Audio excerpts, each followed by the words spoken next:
Hello? Well, there you go, the microphone works. Good afternoon. The doors are closing. My smartphone is telling us we're ready to begin, so welcome to, and I guess here we go. Good afternoon and welcome to our event. It's wonderful to have you all gathered here today, and I'd also like to extend a welcome to those who are tuning in or dialing into this event from across Canada. Thank you for your presence here. My name is Ian Bailey. I'm a reporter with the Globe and Mail's Ottawa Bureau and the author and editor of the Globe and Mail's Politics Briefing newsletter, published 5 days a week. I hope you'll all subscribe. I'll be moderating the first half of this event today on P3s.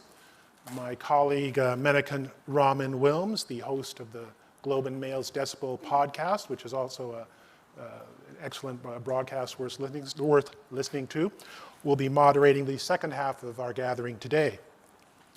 Before we begin, I'd like to acknowledge that we are on the traditional unceded territory of the Wendat, the Anishinaabe, the Haudenosaunee, the Métis Nation, the Mississaugas of the Credit First Nation. We're grateful to have the opportunity to work and to live on this land. Over the course of the next few hours, we're going to be talking about public-private partnerships, of course. It's an important topic, and as there's growing recognition that we need everyone at the table to solve issues such as access to housing, healthcare, climate change, and our speakers today will be talking to that, and we hope, obviously, you'll be joining in with questions and such. Speakers today will be sharing examples of successful partnerships. They'll be offering their views on how we might improve approaches to P3s. Mitchell Cohen, the CEO of the Daniels Corporation, will close out the event. And after that, obviously, we'd welcome and love for you to stay for a drink and some network in this beautiful space here overlooking the city. Of course, your input and your views were part of this process, part of this gathering, and we'd like to invite you to join the conversation. If you have a question during presentations, raise your hand, and when it's time, raise your hand when it's time for questions, of course, and a microphone will be brought over to you for you to ask questions. And for those in the virtual audience, you can type your question into the Q&A section of the box, the Q&A box. On behalf of the Globe and Mail, I'd like to thank Novo Nordisk for making today's event and gathering possible. Novo Nordisk has its global headquarters in Denmark, so we thought it would be great to invite the Danish ambassador to Canada, Her Excellency Hanne Fugel SKA, to provide official greetings. The ambassador can't be here in person today due to her schedule, but she has sent along her remarks, and so I'm going to turn it over to the ambassador for the next few moments.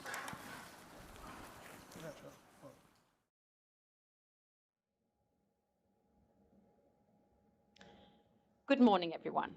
Thank you very much to the Globe and Mail for this opportunity to welcome all of you to the event today dedicated to public-private partnerships in Canada.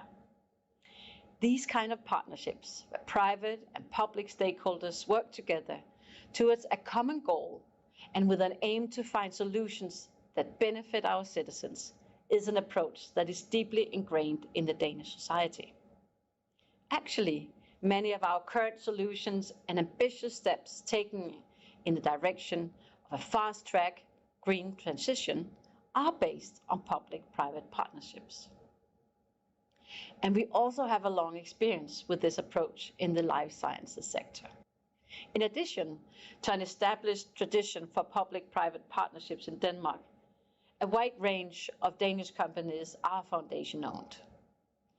This means that they have a commitment to reinvest a significant part of their earnings back into society, focusing on increasing access to the latest care by supporting innovation through research, grants, community investments, and more.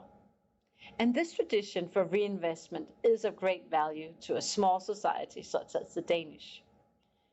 A high level of quality of life and innovation require actually the collaboration of all levels of society. So when Denmark launched our Life Sciences Growth Plan in 2018, and later our Life Sciences Strategy in 2020, And now developing our next version of the strategy. Private stakeholders were and are still invited to the policy table to give their recommendations and input to our strategic work. The strategy today includes initiatives that will work towards combining a strong safety net in our society with also a strong economy within the life sciences sector. The current strategy also includes the establishment of a National Life Science Council to ensure a more dynamic approach that allows us to address changing societal needs, adapt to emerging challenges such as a pandemic, and ensure that the full potential of the public and private sector is realized at all times.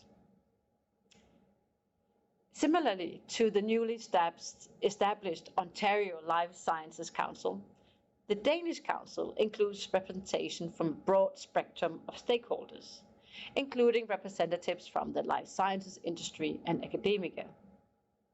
We also include government representatives as well as patient organizations, all benefiting from the trust that has been built between the public and private sector over many decades of collaboration. And I believe that trust is the key factor for these partnerships to be successful.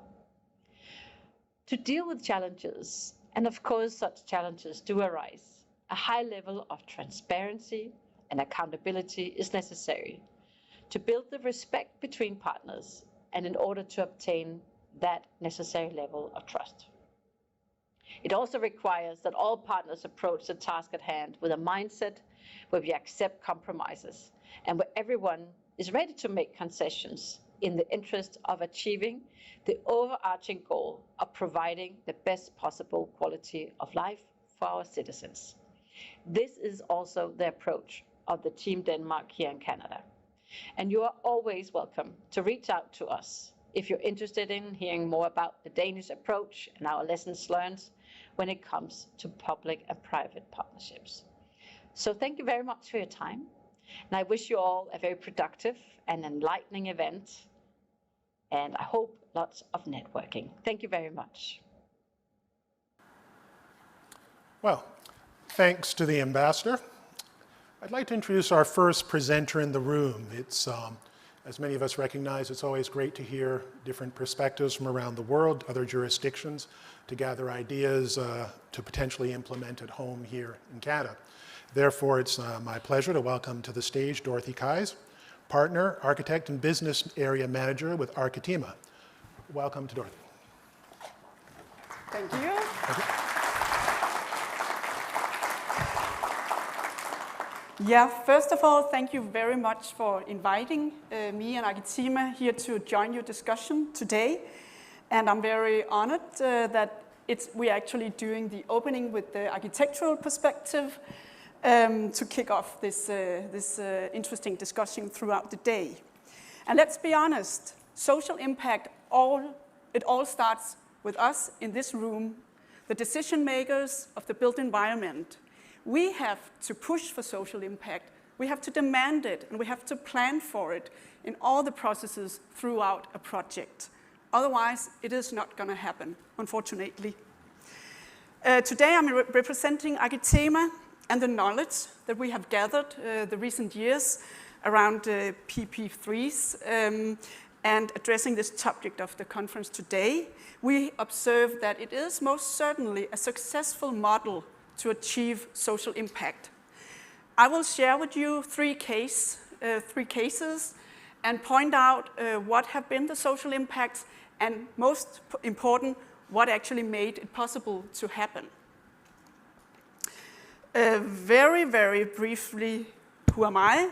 I'm an architect. I've worked almost 30 years from Copenhagen in Arkitema, which is an architectural office that was founded in the 60s. We are a Scandinavian architectural firm placed with offices throughout Scandinavia. We do a big variety of different architectural services, and I want to point out one. You can see it on the screen, all the different areas what we are in. But in infrastructure, we are actually today active here in Toronto. We are designing the new Ontario line, 2 of the stations, and we're doing it together with good collaborators here in Toronto, the Seidler Architects. So it's exciting to broaden our view and also look at Toronto as potential partners for developing ideas and thoughts. Okay, so the first case I want to show or I want to share to you is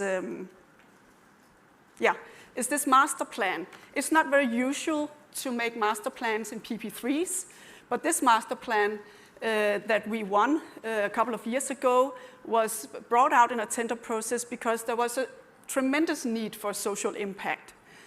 You probably have the same areas in Canada as well, but in the 60s in Denmark, a lot of social housing areas were built very fast. And during the years, they have shown that they have turned out very vulnerable. They have very high crime rates, they have high unemployment rates, low income, and low level of educations. So, and a lot of things has been done in terms to deal with those issues. But recently, a few years ago, the Danish government decided that then the most difficult areas needed great transformations. So they have put upon the municipality and the social housing organizations in a certain area to make a transformation where the most vital key for that is to bring the amount of social housing units from 100% to 40%.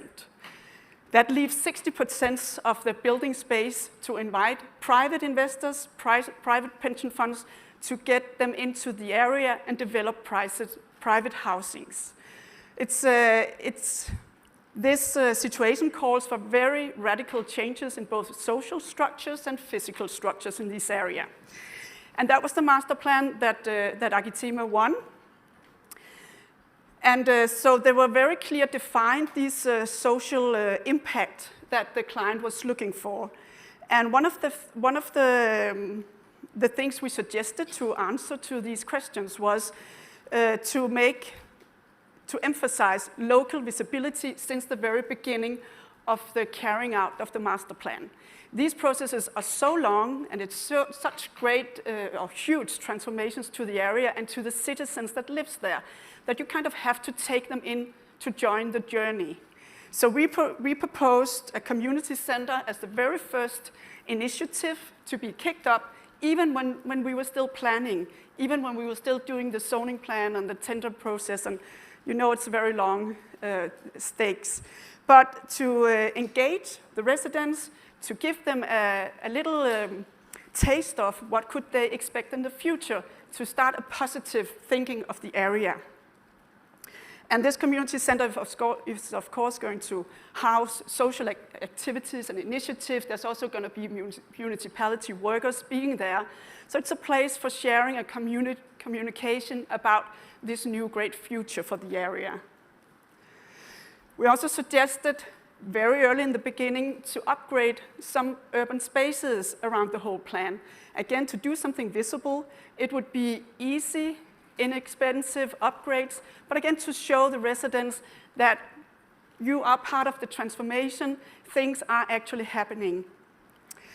And then this thing about reducing the social housings to 40%, bringing in private housing in terms of townhouses, standalone houses, duplex houses, apartments, but for private rent, ensures a very diverse group of people. And that is, of course, what will bring the social sustainability to a new level.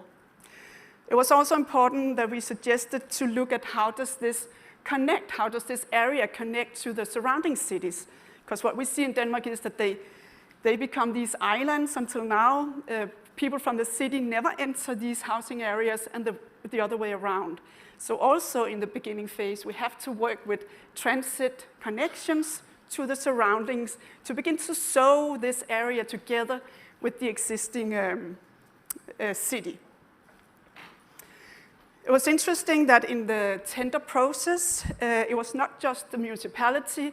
They teamed up and created a land development organization together with the social housing company, and they asked the PPP team to join in with a private investor So we had to come up and find the private investor that we thought could lift this, huge project, but also be interested in working towards social impact. And another thing that was actually quite different from this collaboration phase was that from the tender's point of view, they had planned it as a process where the tender teams, they just met up and they had one way, they did presentations of their thoughts. But we really needed to have a dialogue with the client, with the municipality, with the social housing company, with the residents in order to come up with innovative ideas in order to answer the questions they were asking for the social impact. So we asked for more dialogue, and the client actually changed the whole process for the tender process, allowed workshops where we could meet with the client, and we went on site visits, and together we got this shared understanding of what is actually the success they're looking for. That was a very positive thing. Third case is a new psychiatric hospital in one of Denmark's major cities, Aarhus. The client had just finished the somatic hospital, a huge hospital, and we're now facing the last piece, 7,000 square meters of psychiatric hospital. We won it in 2014. It was a PPP tender process. And today the client has measured, so what was the social impact? What came out of this? And it is very remarkable. Since they had the old building, they could compare worker satisfaction, and the new building showed really much higher worker satisfaction, much less stress among the staff. When there's less stress among the staff, there's less stress among the patients, so that reduced drug for the patients and also interventions. So that was really a very positive outcome that impacts the whole society in terms of economic cost and also down to the very mental health for the person. So of course this project has gained a lot of attention. It's also received awards and is being taken out as an example piece for modern healthcare. So what happened during that process? Why have we succeeded with such a meaningful place? The client focused very much in the tender process on bringing in the users. They had not did that in the somatic hospital, and they were unhappy with a lot of the solutions. So the tender actually called for a very clear and very thorough user anticipation process. So we had to focus on that in our apply in the tender process. And just a little story that I love is that in all public buildings in Denmark, you have to integrate art. We had connected a very famous artist to the project. And in these user dialogues, it came to his ear that the patients are actually doing their own artworks in the process of healing. And he grabbed that idea and he integrated the patient's artist into his own art piece. So the picture you see here is actually the welcoming foyer where people come in. And when you see all these different expressions from normal people trying to get better, it just gives you a very warm and welcoming feeling. It's not intimidating, and it takes this clinical feeling out of the building. Yeah, and in the PPP contract, these requirements were very, very clear. And there was one requirement that I really love. It was maximized presence of the architects. Often we experience that when the development is done, the architect is kind of set aside doing all the drawings, and then the contractor is just doing the dialogue with whoever. But actually the architect is maybe the only one in the PPP team that has this holistic take on the whole thing, from the detail to the vision that was once born. So the architect had to attend all the meetings with the clients and could continue the dialogue throughout the whole process. We also had to define how we would engage the users. And so together with the contractor, we proposed this model about green, yellow, red. So together with him, not to make him too nervous, oh, what about all these users? Are they going to tear everything apart? We said, okay, there's some red areas, technical areas, shafts, bearing walls, all that stuff, that cannot be touched. Then we have yellow areas. We can maybe try and see if we can do some changes here. And then there are the green areas that are the most interesting ones, because that's actually where the user can have a big influence. So, and it was mainly in those areas that was about their workflow, relations between functions, relation between patient and staff. That was really where we worked with the users. And it was also a very positive project or process for the users, because then they could say, hey, this is where we can actually make a difference, so let's spend our energy in this zone. And what actually is now leading to this greater worker satisfaction, less use of drug and suspension, is what happens in these areas where the patients and the staffs have interactions, and where the design really support what is needed there. A very important thing we've learned is in the RFP evaluation. Often quality has a very low percentage of the evaluation, and economy has maybe 75. If you really want social impact, you have to know that all the things that we often have to apply or to say are within the quality category. That's about how do we design the user process, how is the collaboration teams and stuff like that. And that's really where you have to focus if you want to have social impact. And if that has a very low score, then no matter how good you are there, you cannot compete with the lowest price. So the PPPs that actually acknowledge that and say maybe it's 50-50 or it's 60-40, then it really allows the quality that will lead to social impact to be taken much more serious. Yeah. The last project is an office house, a rather big office house. It was done in a PPP, and we won it, 4 years ago. It's not so much that it's a beautiful office house, but it's what this beautiful office house does to the neighborhood. It's built now in Aarhus, and it's actually built in kind of the same context as the first that I told you about, Vollsmose, a social housing area that's on the ghetto list, as we call it in Denmark, and it is in full process of being transformed. Like I said before, reducing social housing, getting in private building opportunities. So in that process, the municipality in Aarhus, they made a very, very bold decision. They said, okay, we want to be first movers. We want to show that we actually believe that we can turn this area, which had a very, very bad reputation, but we can actually turn it around by using this building as an investment accelerator to help redeveloping this challenging district.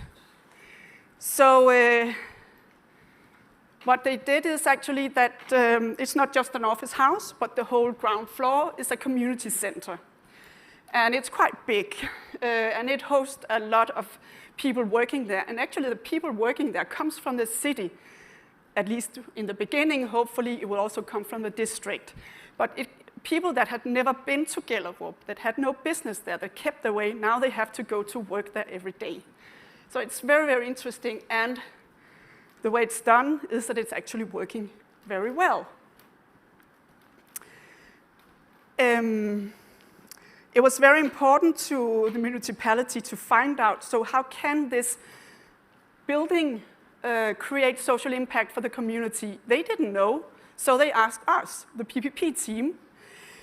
And we were thinking, okay, we have to engage with the residents, the people that live out there. What are their dreams? What are their hopes? What are their challenges about being part of this whole transformation? So we added a specialist on the PPP team. I don't know the word for it.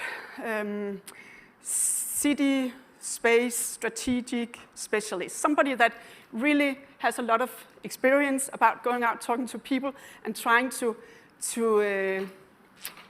get it into to a new context.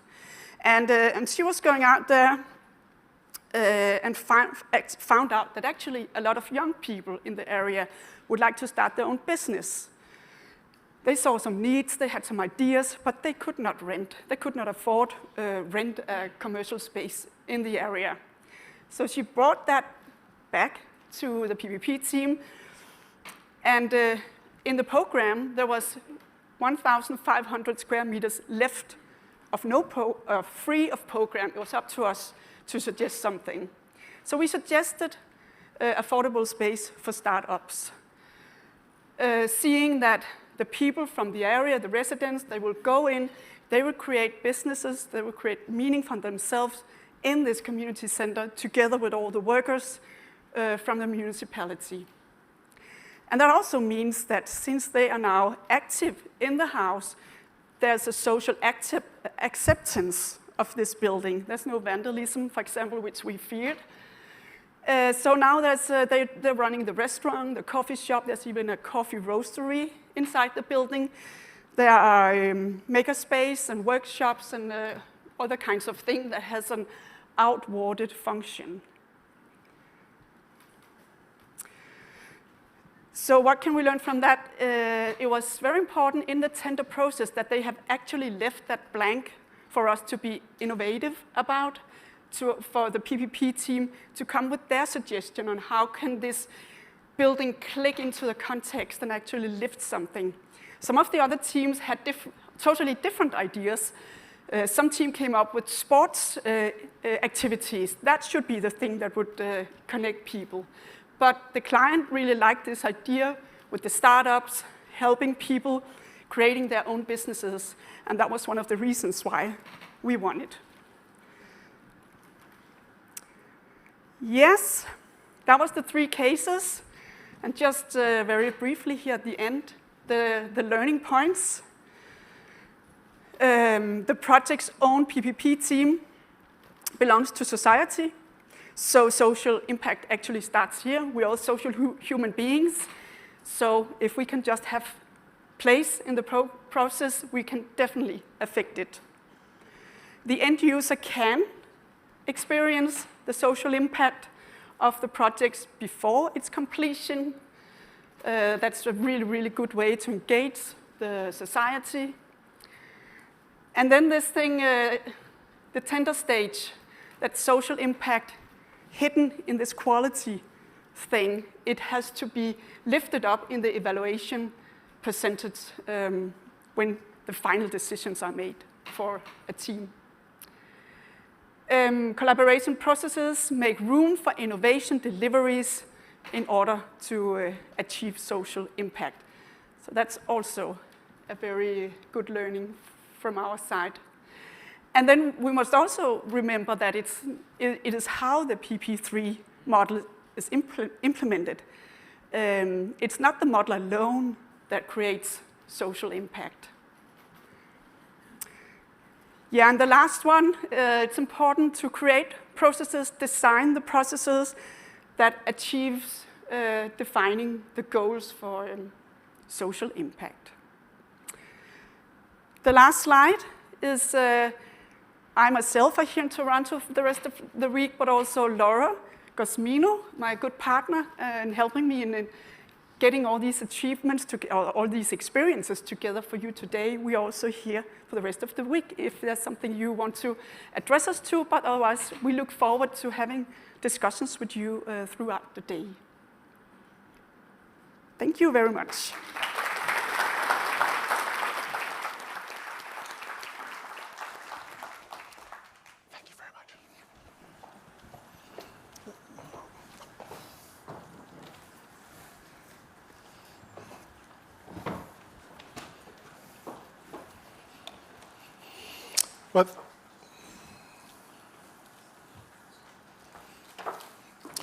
Well, thank you, Dorothy, for that presentation, your presentation.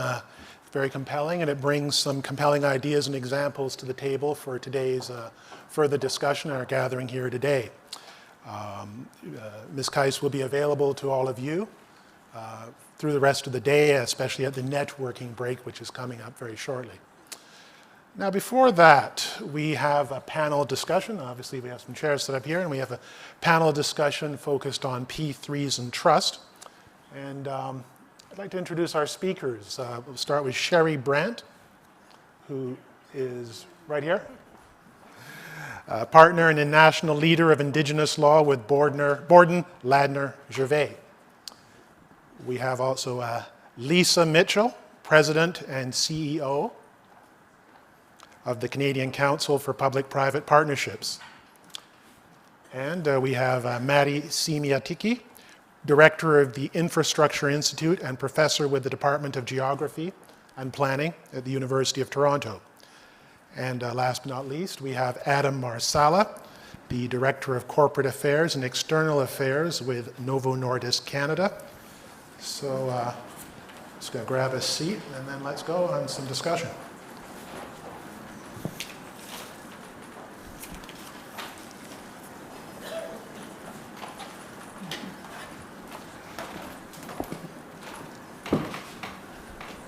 So, Matti, speaking earlier about some of these matters, you mentioned the P3 model of today doesn't necessarily engender trust. And I was wondering if you could elaborate on that. Sure, thanks, Ian. Good afternoon, everyone. When I think of public-private partnerships here in Canada, what first comes to mind is the traditional approach in the infrastructure sector of design, build, finance, operate, maintain. And this approach to public-private partnership has spread right across the country. There have now been over 200 of these projects with a capital value of over $100 billion. So this is a massive amount of spending, and we've essentially rebuilt much of our infrastructure in this country, our big infrastructure, through public-private partnerships. Now, what we've found over the last number of years is that while we call this approach to delivering infrastructure a partnership, essentially what it is a public-private contract. That the counterparties are in much more of a contractual relationship with each other than a deep, meaningful partnership where they pull together. And the saying is, transfer the risk to the party best able to manage it, not necessarily share the risk meaningfully between equal partners who will work together to resolve problems collaboratively. And we've seen the impacts of this approach, of this notion of a partnership that really is a contract. We've seen lawsuits right across the country. In fact, here on the Eglinton Crosstown, we've seen a number of lawsuits. We've seen them on tunnel projects. We've seen them on all different types of projects as the relationships have frayed when projects go wrong. And we don't even have to talk about the Ottawa LRT, which has just been mired in all sorts of challenges right from the get-go. But I think even though there are challenges with the way we've done public-private partnerships to date, this isn't to throw the baby out with the bathwater. In fact, the problems we face today are so big that no sector alone is going to solve them. And if anything, what we need to do is breathe new life into the true notion and the true definition of the word partnership and collaboration between sectors, and not think of it as a transactional relationship, but something that's much more deeply rooted in collaboration, shared interest, and collective problem solving. How do we do that, Matti? Part of it is the deal structures, that the structures right now are really set up to be transactional and in some cases even adversarial, where each partner tries to maximize their own benefit and then work through the contract when things go wrong to resolve those issues. But what we've actually seen is in Canada is there are examples of much more deep, meaningful partnerships of collaboration. There's a project just around the corner from here in Toronto called the Red Door Shelter, which is a phenomenal example of a project where there was an old church building which was running a shelter out of it. And when the church congregation decided to sell the building, the developer who bought the building couldn't quite figure out what to do with it. And when the developer came in for a tour of the building, they went through with the shelter operator and decided, we can't evict them. This is such an important use in our community. And instead, what they did is they worked meaningfully to try to find a way for the shelter to stay in the building alongside an upscale condominium. Now, this also required the city to come on board, and that posed its own set of challenges. How does a city then procure a shelter and set up a relationship with a private sector operator? And what they've ended up with is this phenomenal building with beautiful architecture that has a fairly upscale condominium with a homeless shelter built into the side of it. And what's really important here is often you hear about this idea of the poor doors, that in these partnerships, the private sector gets the most valuable plots and the public or the nonprofit use gets some type of the leftovers. And what happened in this case was such a clear collaboration where both parties were able to get the part of the building and the deal structure that made it work for them. And those are the types of deep, meaningful partnerships between the public, private, and nonprofit sector that I think we really need when we're reinvigorating this idea of partnership. Lisa, from your perspective, what are some of the issues with how the public perceives P3s?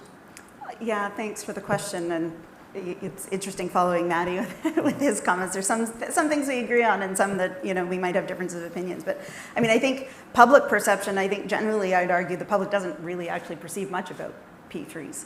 I'm an Ottawa resident. Generally, when you talk about the LRT, unless they know what I do for a living, the procurement model is not what they're talking about. These are Canadians who expect their kids to be able to go to school, to have access to hospitals and healthcare, highways and public transit that works. That's really where the trust is. I think Canada's a recognized global leader in P3s. We've, the numbers are debatable depending on what models you put under the umbrella, but between 200 and 300 across the country. And I'd argue that largely there's a bunch of people in this room that are using P3s or accessing P3s, and you might not even know they're P3s because we tend to only talk about them when they go wrong. Matty touched on it too. P3 started as a way to deliver large and complex projects in a way that was going to be a bit more efficient, a bit more cost effective, dealing with large complex projects and cost overruns and time delays, that there was a view that maybe we could do this better, we could do this differently. And that's really where it came from. But I do find it interesting that the public perception, I think, sometimes is driven in what you read. Very rarely do you pick up a paper when a traditional project has gone wrong and go, it was a design bid build. That was the problem. But when a P3 goes wrong, especially the big ones, especially the notable ones, people often point fingers at the model. And rightly or wrongly, not everything is necessarily about the implementation of the model. These are large and complex projects. Things are going to go wrong. And I think that narrative that's sometimes missing is how the model, in some cases, can protect taxpayers. And that sometimes gets buried in the lead in some of these projects as well too. I think the other thing on public perception is really that there's vocal opponents in this country. Vocal opponents that are quick to mobilize, they have money behind them, and so when things go wrong, they're very quickly able to launch campaigns. They've implemented referendums across the country, they have put advertisements out, they've published documentation, and so when things go awry, sometimes they're the first people that have quotes in some of the articles that are out there. So I think it's twofold. I think it's the model itself is complicated. I'm probably the least entertaining dinner guest when people ask what I do for a living. A lot of glassy eyes.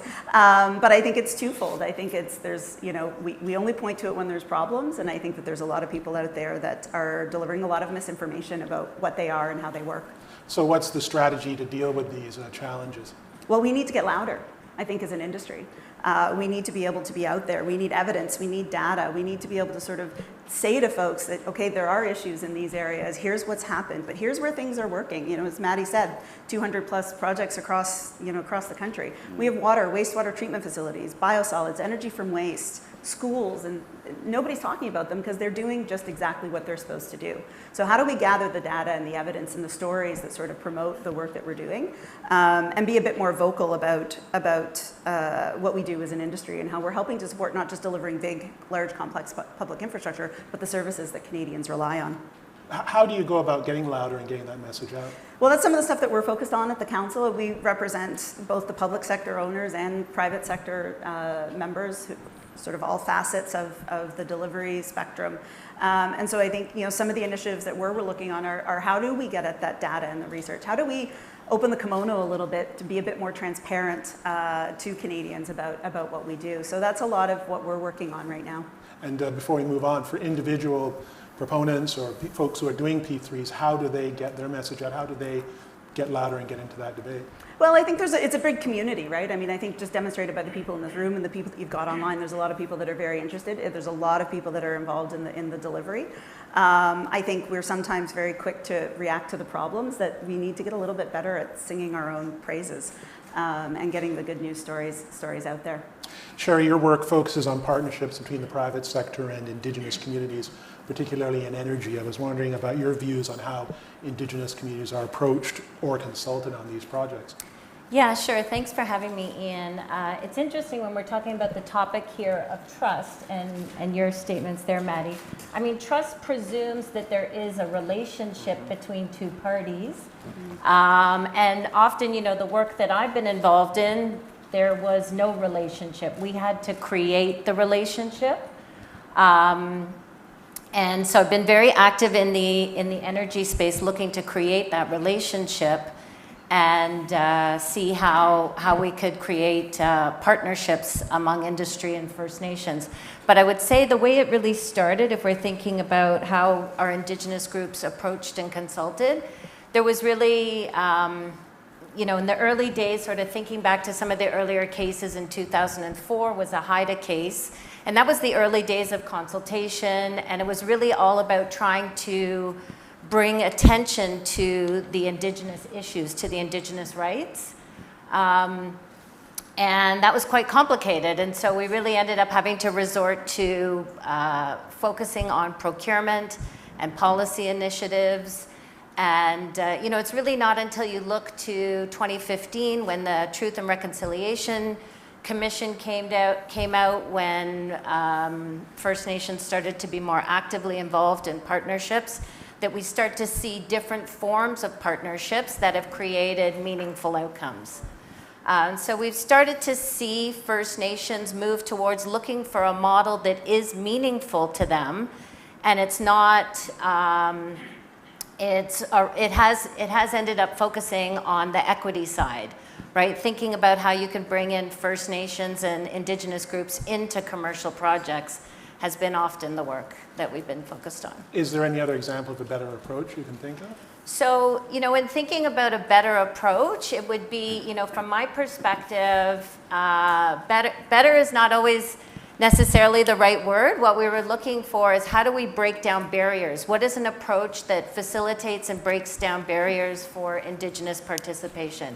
What is an approach that enables a First Nation or an Indigenous group to invest in a project is what we end up thinking about. And so we've ended up with some pretty interesting structures. Thinking to procurement involving Indigenous groups, we ended up with Hydro One when it was looking to 2017 when Hydro One was looking to do its IPO, they very much had to come up with a structure and wanted First Nations involvement in that structure. And so they ended up creating equity participation model for First Nations.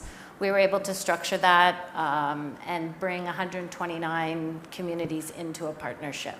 Is there any lesson from that process that you would suggest to those here or online in sort of going forward with these kinds of projects? Well, I think from the Indigenous perspective, there's always an interest to what will be the meaningful participation for those communities. I don't think there's any one model per se, but it's how do you bring communities into the projects? How do you enable communities to participate, whether it's from an economic perspective, is it revenue sharing? Is the partnership about revenue sharing? Is it about creating more jobs and employment and opportunities? And the communities are often just looking for a chance to create their own local economies, right? Okay. Adam, part of the process of gathering here today has been a bit of an education on P3s in the health sector. I mean, we think of P3s in terms of buildings, LRTs, and airports, hospitals, and other things. But I wonder if you have an experience with P3s more in healthcare. I wonder if you could tell us about that. Thanks, Ian. I think the irony is that we had a number of years of gaining experience in P3s without actually knowing that we were involved in P3s, and I think that speaks to some of what Maddie discussed earlier. I think the conventional model sometimes, at least in an average person's head, has a bit of baggage associated with it, right? And you try and set that aside and move on. We're a biopharmaceutical company. We work in the healthcare space. So for us, the focus has been on chronic diseases, specifically how you reduce the burden of chronic diseases. That talks about things like disease prevention, built environment, some of the things that were shared by Dorothy earlier. So in our case, we got involved in this, I want to say, within Canada, myself personally, about 8 years ago, and it's been iterative. So from each of them that we've done, we've learned something that we try to incorporate into the next one. And I just want to emphasize the point of, it's about more than enforcing a contract between partners. It really is about building trust, and that really resonates with what our experience has been with this, right? Like over time, as you build trust and you adjust as you go, less important is the dollar value and more important is what's the social output that you're getting and what's that shared output that all the partners are looking for. And public trust, how does that, we've heard how it works in sort of bricks and mortar P3s. How does it work in the healthcare sector? What have your experiences been? I think just showing up in a transparent way that where people put their cards on the table in terms of what they're hoping to achieve. I mean, in our case, it's very easy to talk about rates of chronic disease. When we look at rates of type 2 diabetes and obesity in Canada, it stands out even within the OECD. Like it's trending absolutely in the wrong direction. And you think about impact on healthcare systems, impact on emergency rooms, impact on primary care. Where that's heading over the next 10 or 15 years is not a good place. So how do we back that up in a meaningful way, talking about engagement with community groups, built environment, foodscapes and food security, income inequality, all those social determinants of health. How does that wrap around a model that can bring more people into the discussion that otherwise wouldn't have seen themselves as part, or their organizations as part of a public health dialogue? Is there any way to sort of embed some of the consultation and collaboration you do in your P3s into the other P3s we've heard of here? Yeah, it's a really good question, and I don't know. I've never been in a non-health related P3, but I think it's already been talked about a couple times today. Having trust, having candor, and building trusted relationships over time. Like we all live in the same society, whether we sit in the public sector, private sector, academia, we all live, work, play in the same communities. So start there. Maddie, I think you... Yeah, I wanted to pick up on some of Adam's comments and some of what we've heard and Lisa's comments too. Lisa mentioned getting louder. I think we have to get better at doing public-private partnerships. I think what our communities are finding is that that these projects, when they look at them, that what they're finding is they're not living up to expectations. That in many cases, the public consultation surrounding public-private partnerships has not been very good, and communities feel excluded. They then feel like the architecture and design of these buildings, because of the way the procurement has been structured and set up, is not great. The projects themselves are inflexible, and so we have examples in Alberta where schools were delivered through public-private partnerships, and they now can't be retrofitted to make them into community hubs because of the way the contract is drafted. There was an example, at least reported in the CBC, where they said the teachers couldn't even turn up the heat in the buildings because of the operating contract. I mean, that is not good infrastructure, and that's not good for our communities. So I think we need to really be revisiting what it is to be in partnership. And yes, we need to be doing better research, but we also need to be designing these projects to fit the communities that public-private partnerships are being built into. And we know we can do this because we have examples of them, like the Red Door Shelter, like the Indigenous Hub that's being built in the Canary District just around the corner from here. There are many examples where we've shown what a true partnership can be, but we have to start with first principles. The contract should be the last thing, and it should be guided by our values rather than the other way around. Go ahead. Yeah, just to pick up on one of the comments Maddie made, because that seems to be a common thread about sort of the inflexibility. But we have to remember these are long-term contracts, 25, 30 years. So when you entered into a contract in year one to design a school, if 15 years later they want to do something different with the asset, that wasn't necessarily considered. So we can take those lessons learned and adapt, but I'm not sure that it's exactly fair to sort of say, well, they've sort of changed the nature of the game. So I think we need to take that into consideration. I do think that there's lots of examples, though, that nobody's talking about, where those partnership aspects are actually happening, where it lives outside of the contractual obligations. We just went through a pandemic. We had projects that were under construction where workers couldn't, up in the Northern Territories, where workers were from the south, they needed some place to quarantine before they could go to work. People partnered together, governments and private sector, to find solutions. We had people that were looking for supplies. Down in the supply chain was a problem. So there was the ability. I think there are examples. Maddie's not wrong. I think there are examples where sometimes it's become, and we get accused of this often, as becoming too litigious. And I think that's a challenge that we have, and a challenge I've put out. We had a long conversation about this at our conference in November, out to the industry, like put the P back into partnership. But I would say that it's not fair to give the impression that it's absent, because that's not the case. I think there are maybe some cases, rightly or wrongly, and I've had conversations about schools in Alberta and that heat situation, and there's two sides of every story. But I do think that we need to focus on where it is working, harness those lessons learned, and if we need to adapt in places, then we really need to be able to do that. Sherry? Yeah, I just wanted to add in. So in the Indigenous context, the engagement is built into the process because the communities are rights holders, and so there's already those protocols and processes that are built in. The idea is, what is the outcome? And is the outcome based on an impact that is perceived or in fact studied based on technical studies? Or is the impact something that we want to look towards more of a social impact perspective? Do we want to perceive an impact on the basis of a reconciliation type outcome? And so that's kind of where the trends are moving now. We initially were doing projects based on impact, and then there was lots of discussions around whether companies or Indigenous groups have veto rights. We're sort of seeing a movement away from that and saying, you know what, we actually just want to partner with the communities that are in our neighborhood because it makes sense, within the communities that are in our region, because we know that we're going to have better outcomes, better jobs, and a better Canada. But so that's kind of a little bit of the trending. Adam, you look like you have something to say. No, I want to at least talk for a second, because I think it ties to that, Jerry. Like, we've been running a program globally called Cities Changing Diabetes for nearly a decade now. And one of the learnings coming out of it, there are some fantastic and tangible examples of delivering a social benefit in a community. For example, one of the suburbs of Copenhagen, I always bring it back to Denmark for every talk, there's a suburb of Copenhagen that showed a 10% reduction in childhood overweight and obesity, but the asterisk beside that is that it took them about 12 years to get there, with a whole bunch of community programming, all kinds of partners involved, everything from food provided in schools to how they were engaging with public health nurses. Those who are interested, you can punch that into your Google search engine. That's my shameless plug, and you can see there the example. But in addition to it taking 12 years, we haven't found an easy way to scale that. So that works nicely in a suburb of Copenhagen. I have no idea if it works in Mississauga. We're going to find out. You've referenced Be Better, put the P back in partnership among your comments. For folks here who are in projects, leaving here today, and this isn't the last question, but it may sound like it, leaving here today, how do they do that tomorrow and in the days ahead? To anyone who wants to take the question. For me, I think we need to start with that idea of partnership and collaboration.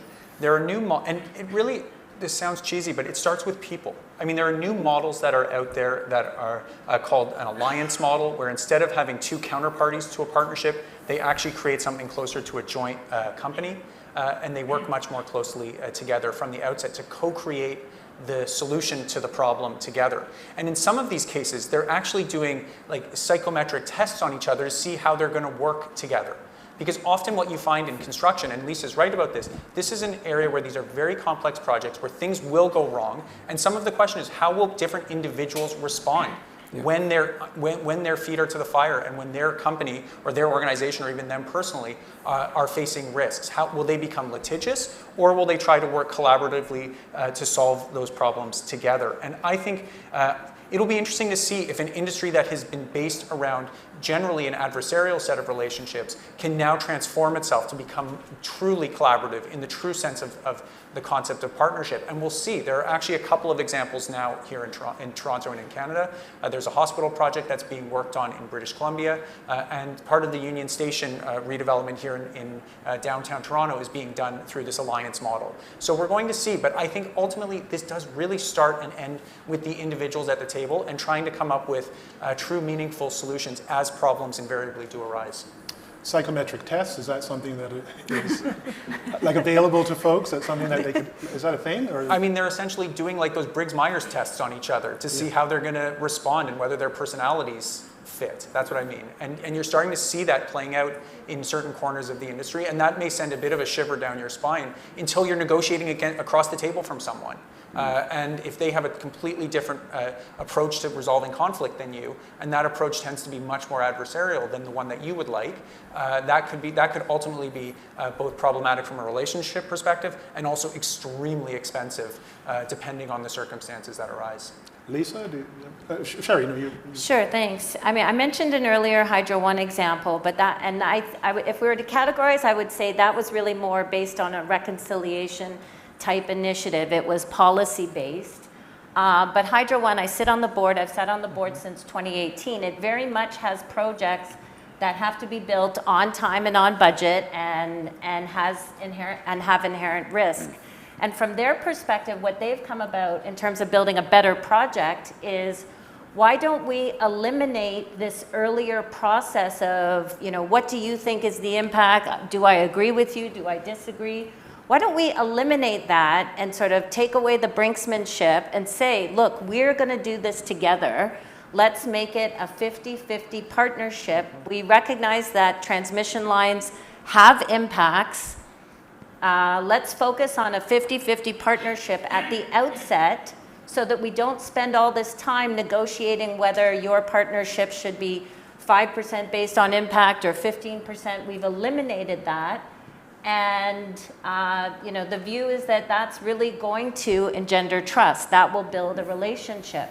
We don't accept that that is what, you can't just say, okay, I'm going to do that and now I've done my work and, are we done? It's always going to be, I think some of the other speakers spoke about this too.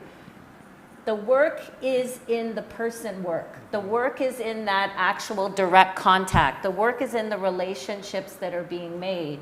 The outcomes are in, seeing a community progress, seeing people get into high school, get into trades, get into other jobs. The goal is seeing access to capital and having those communities be able to look to partnering projects or developing projects on their own. I mean, we're sort of gone from a place in 2003 where there was no participation, no case law. Now 2004, we've got this early case law. And we've been sorting it all out through all these different years. I don't necessarily think we need to get rid of, I wouldn't necessarily like to get rid of that because it is our common law case law reasoning. But if you move to a reconciliation-based model, you can be assured there will be all sorts of other collateral benefits. I'd like to leave some time with Lisa. You yeah, just to jump in on the original question about what people here who are working on projects, what can they do and think about? I mean, some of that work is already happening. At the council, we have the benefit of having both parties at the table, and those conversations are happening. We have a 30-year history in this country, and I would argue that if you go back and look at some of the early projects that we did in the mid to late 90s, they're not the same as the ones that you're seeing in the market today. We have a history of evolving and adapting and harnessing lessons learned and developing leading practices. And so that work is underway. I think it goes to Maddie's point at the outset about not throwing the baby out with the bathwater. I mean, we might have differences of opinion sometimes in terms of what might work or not. Nobody is saying that this is sort of perfect. We can always learn and adapt. And so that work is actually ongoing. It's very much a thread of what happens in the council's events. Top opportunities for P3s in Canada, Lisa, what do you think? Top opportunities? Yeah. I mean, look, we're always going to need sort of basic infrastructure. We're a large country. We always need to move goods and services. So transportation's always going to be a thing. Healthcare is big right now. Transit's a tricky space. That's, I'm not telling tales out of school on that one. Why no is matter it a what tricky city space? you're in. I think we've seen projects that have had challenges adapting to the model. They're long, they're linear projects, they're complex, they involve tunnels. It's, I think you as an industry looking at sort of applying the design, build, finance, operate, maintain, and then taking into consideration extensions in some cities. It became a bit more complicated than any of us maybe originally thought. Doesn't mean that we're saying not our space. It's just, okay, maybe we need to take the lessons learned. We need to read the Ottawa LRT and sort of think about that. But we're also looking at new areas too. How do we sort of apply P3 principles in energy, in broadband? Where there's other needs, but sort of that basic, schools and things. That's not going away. Adam? I think also it's acknowledging something that I think you just touched on, which is the toolkit that we had for the problems of 30 years ago doesn't match the kind of problems that we're trying to solve now. That's it. So playing on these bigger teams that cut across sectors, cut across organizations, that's where I think there's the potential to do great things here. But I agree, it's people and it's trust between those people and those parties. That's the piece where that takes time to build, and you don't just write a procedure to get that. You have to have repeated dialogue over a long period of time. How do folks here play on those bigger teams? Yeah, that's the question. Okay.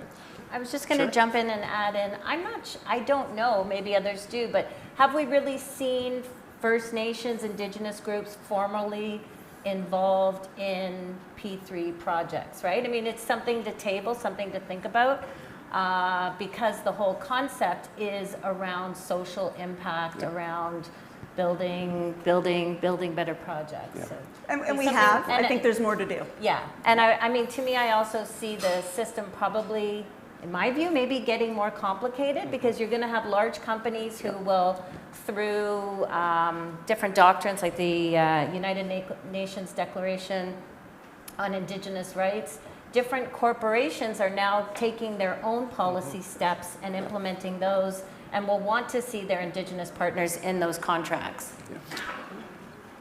Go ahead. Well, I was going to just echo one of Lisa's comments, which is that we have seen a lot of evolution in this country in terms of how we've done P3s. I think in general, it's been evolution for the better. And I think the key for all of us is not to become ideological any which way about these projects. That's when we've gotten into trouble. I mean, in the mid-2000s, we had rules on the books that said, essentially, if you were doing a project over a certain monetary value, you had to first screen out P3 rather than evaluate every project equally on every procurement model equally on its merits. And I think that forced a lot of projects down a route that maybe wasn't best for them. And I think where Lisa's absolutely right is where we've been innovative is we've enabled parts of the projects that have not worked, some of the really punishing long-term contracts. We've gotten rid of those. We don't transfer revenue risk very much anymore. I think that was very positive. Our counterparts who have done that elsewhere have really struggled with their projects. So I think there's lots of ways that we can be evolving and continue to evolve,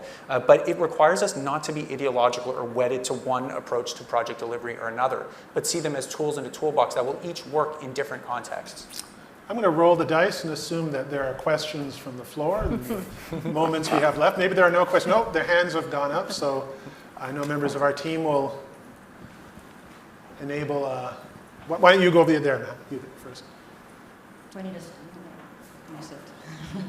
My name is Jessica Shadian. I'm the president and CEO of Arctic 360. First, I just want to say thank you all for this conversation.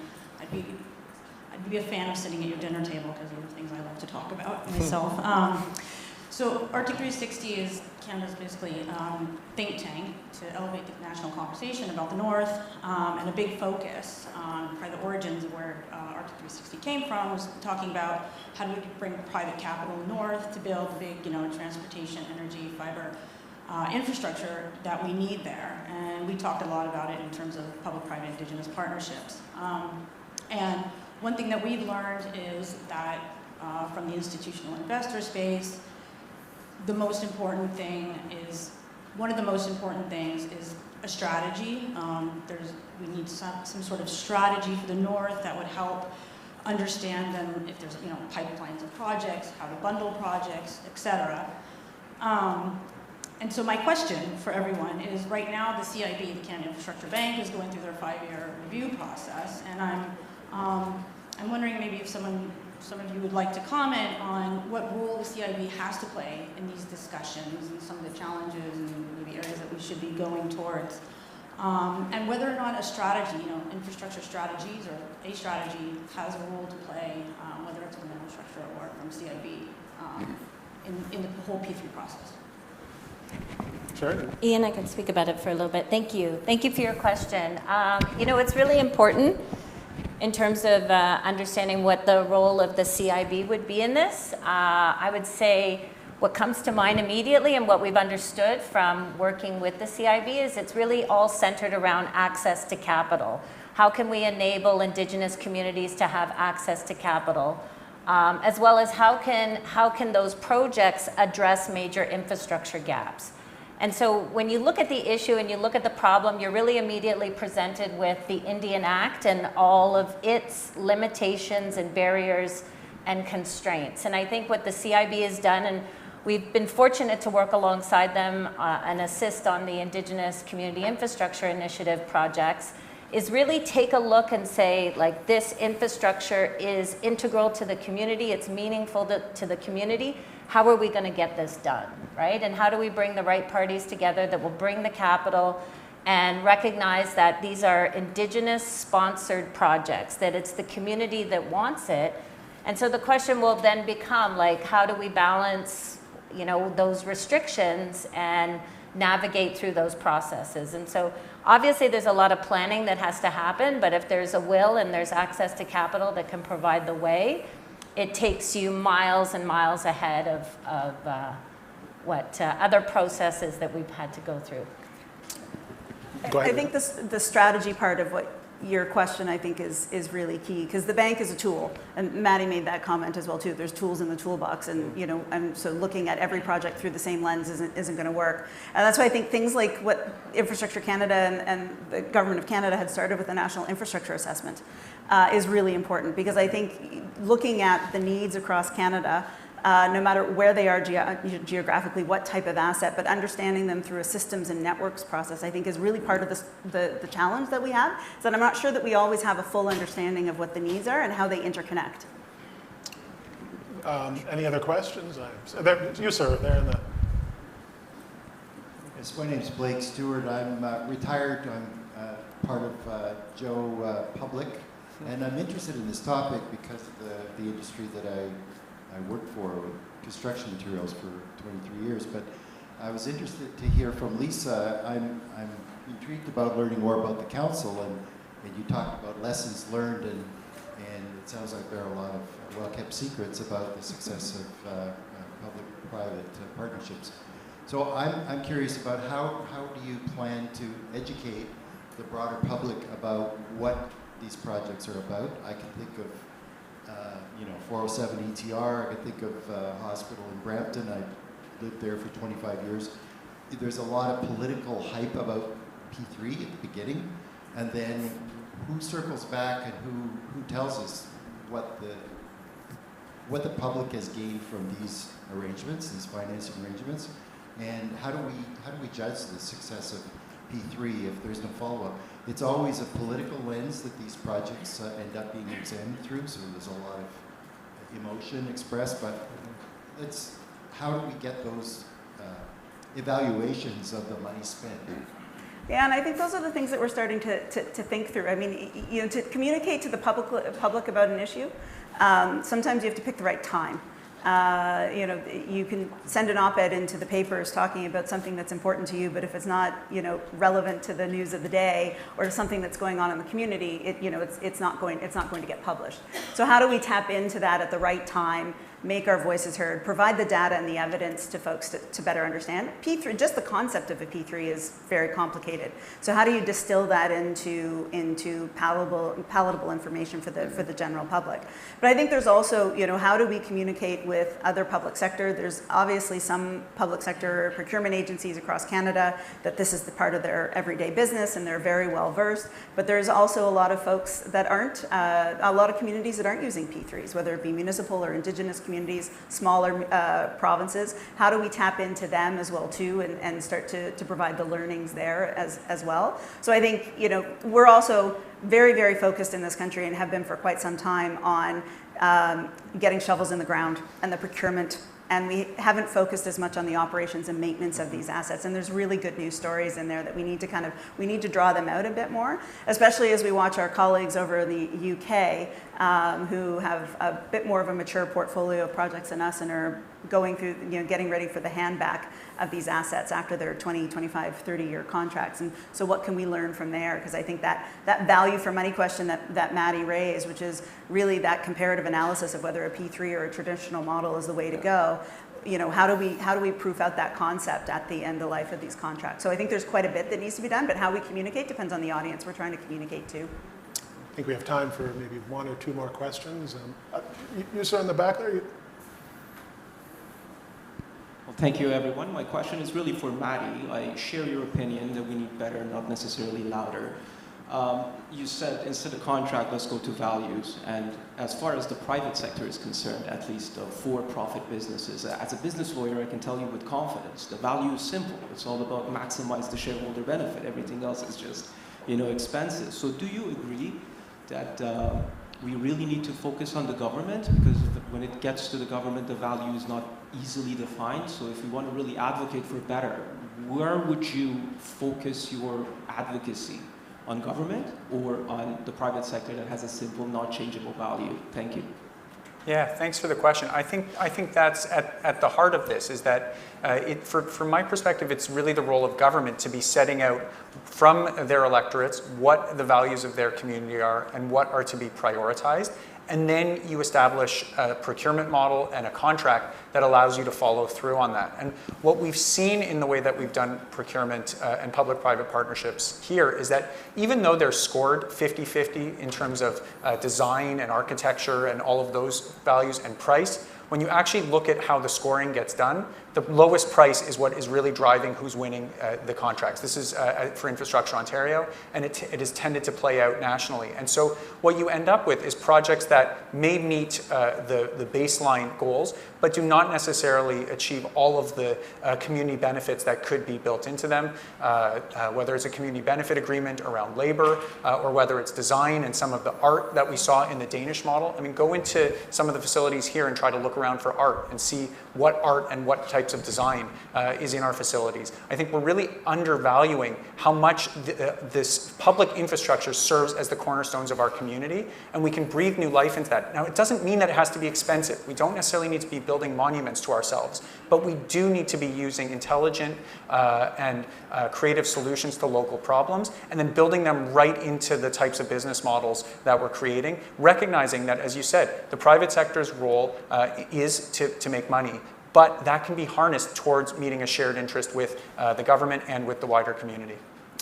Folks, I think we're going to have to leave it at that. I'd like to thank Sherry, Lisa, Adam, Maddie for their insights today. And next up is a 15-minute break. We'd like to do that. Oh, a round of applause for our panelists.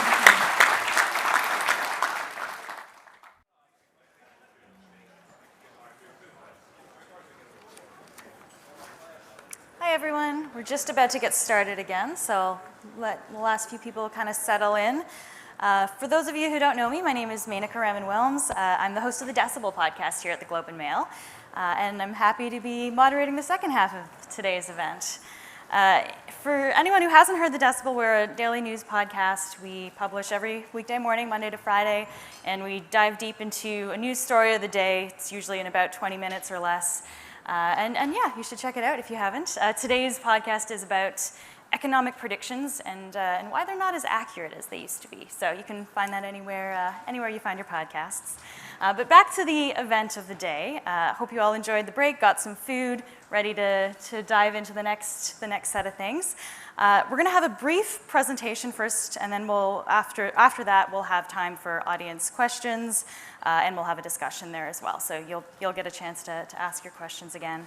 But first, I'd like to introduce to the stage Jeffrey Sear, who's the managing partner of Raven Indigenous Capital Partners in Ottawa. For nearly 25 years, Jeff has provided strategic leadership for Indigenous, not-for-profit, and government organizations, and he now works in Indigenous social finance and the social innovation space. So, Jeff, welcome. The stage is yours. Thanks.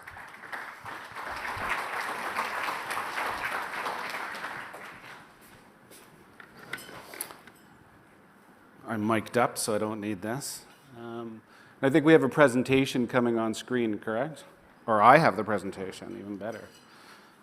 Oops, let me go backwards. Well, no, I'll leave it there, that's fine.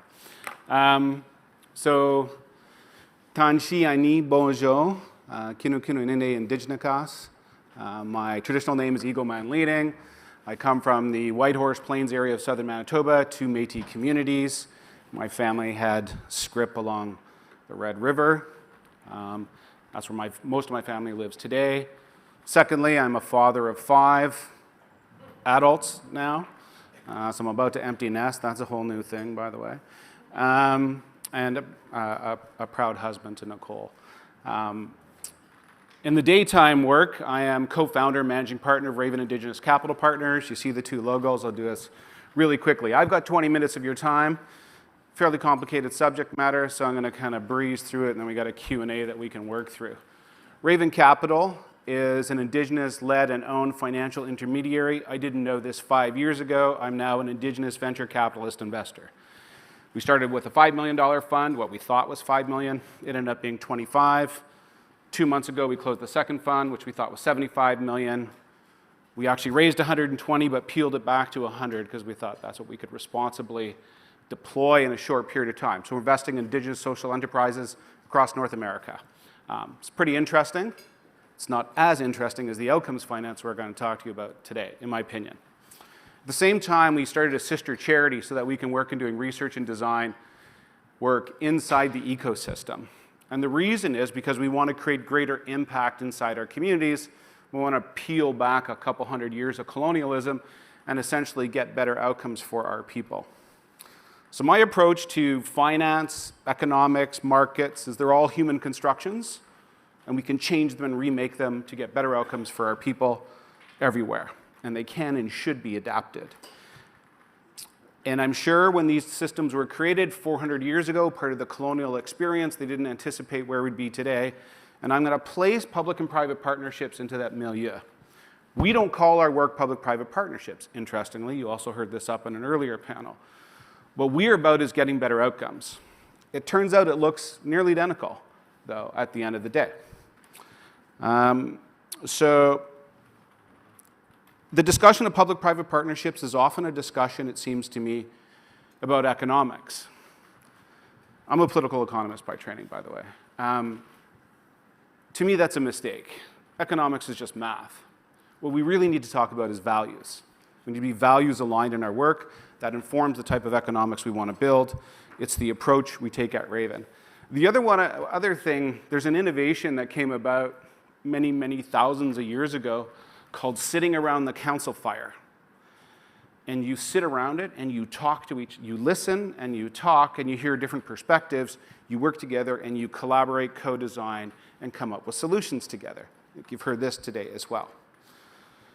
And I got to even remember what I put on this.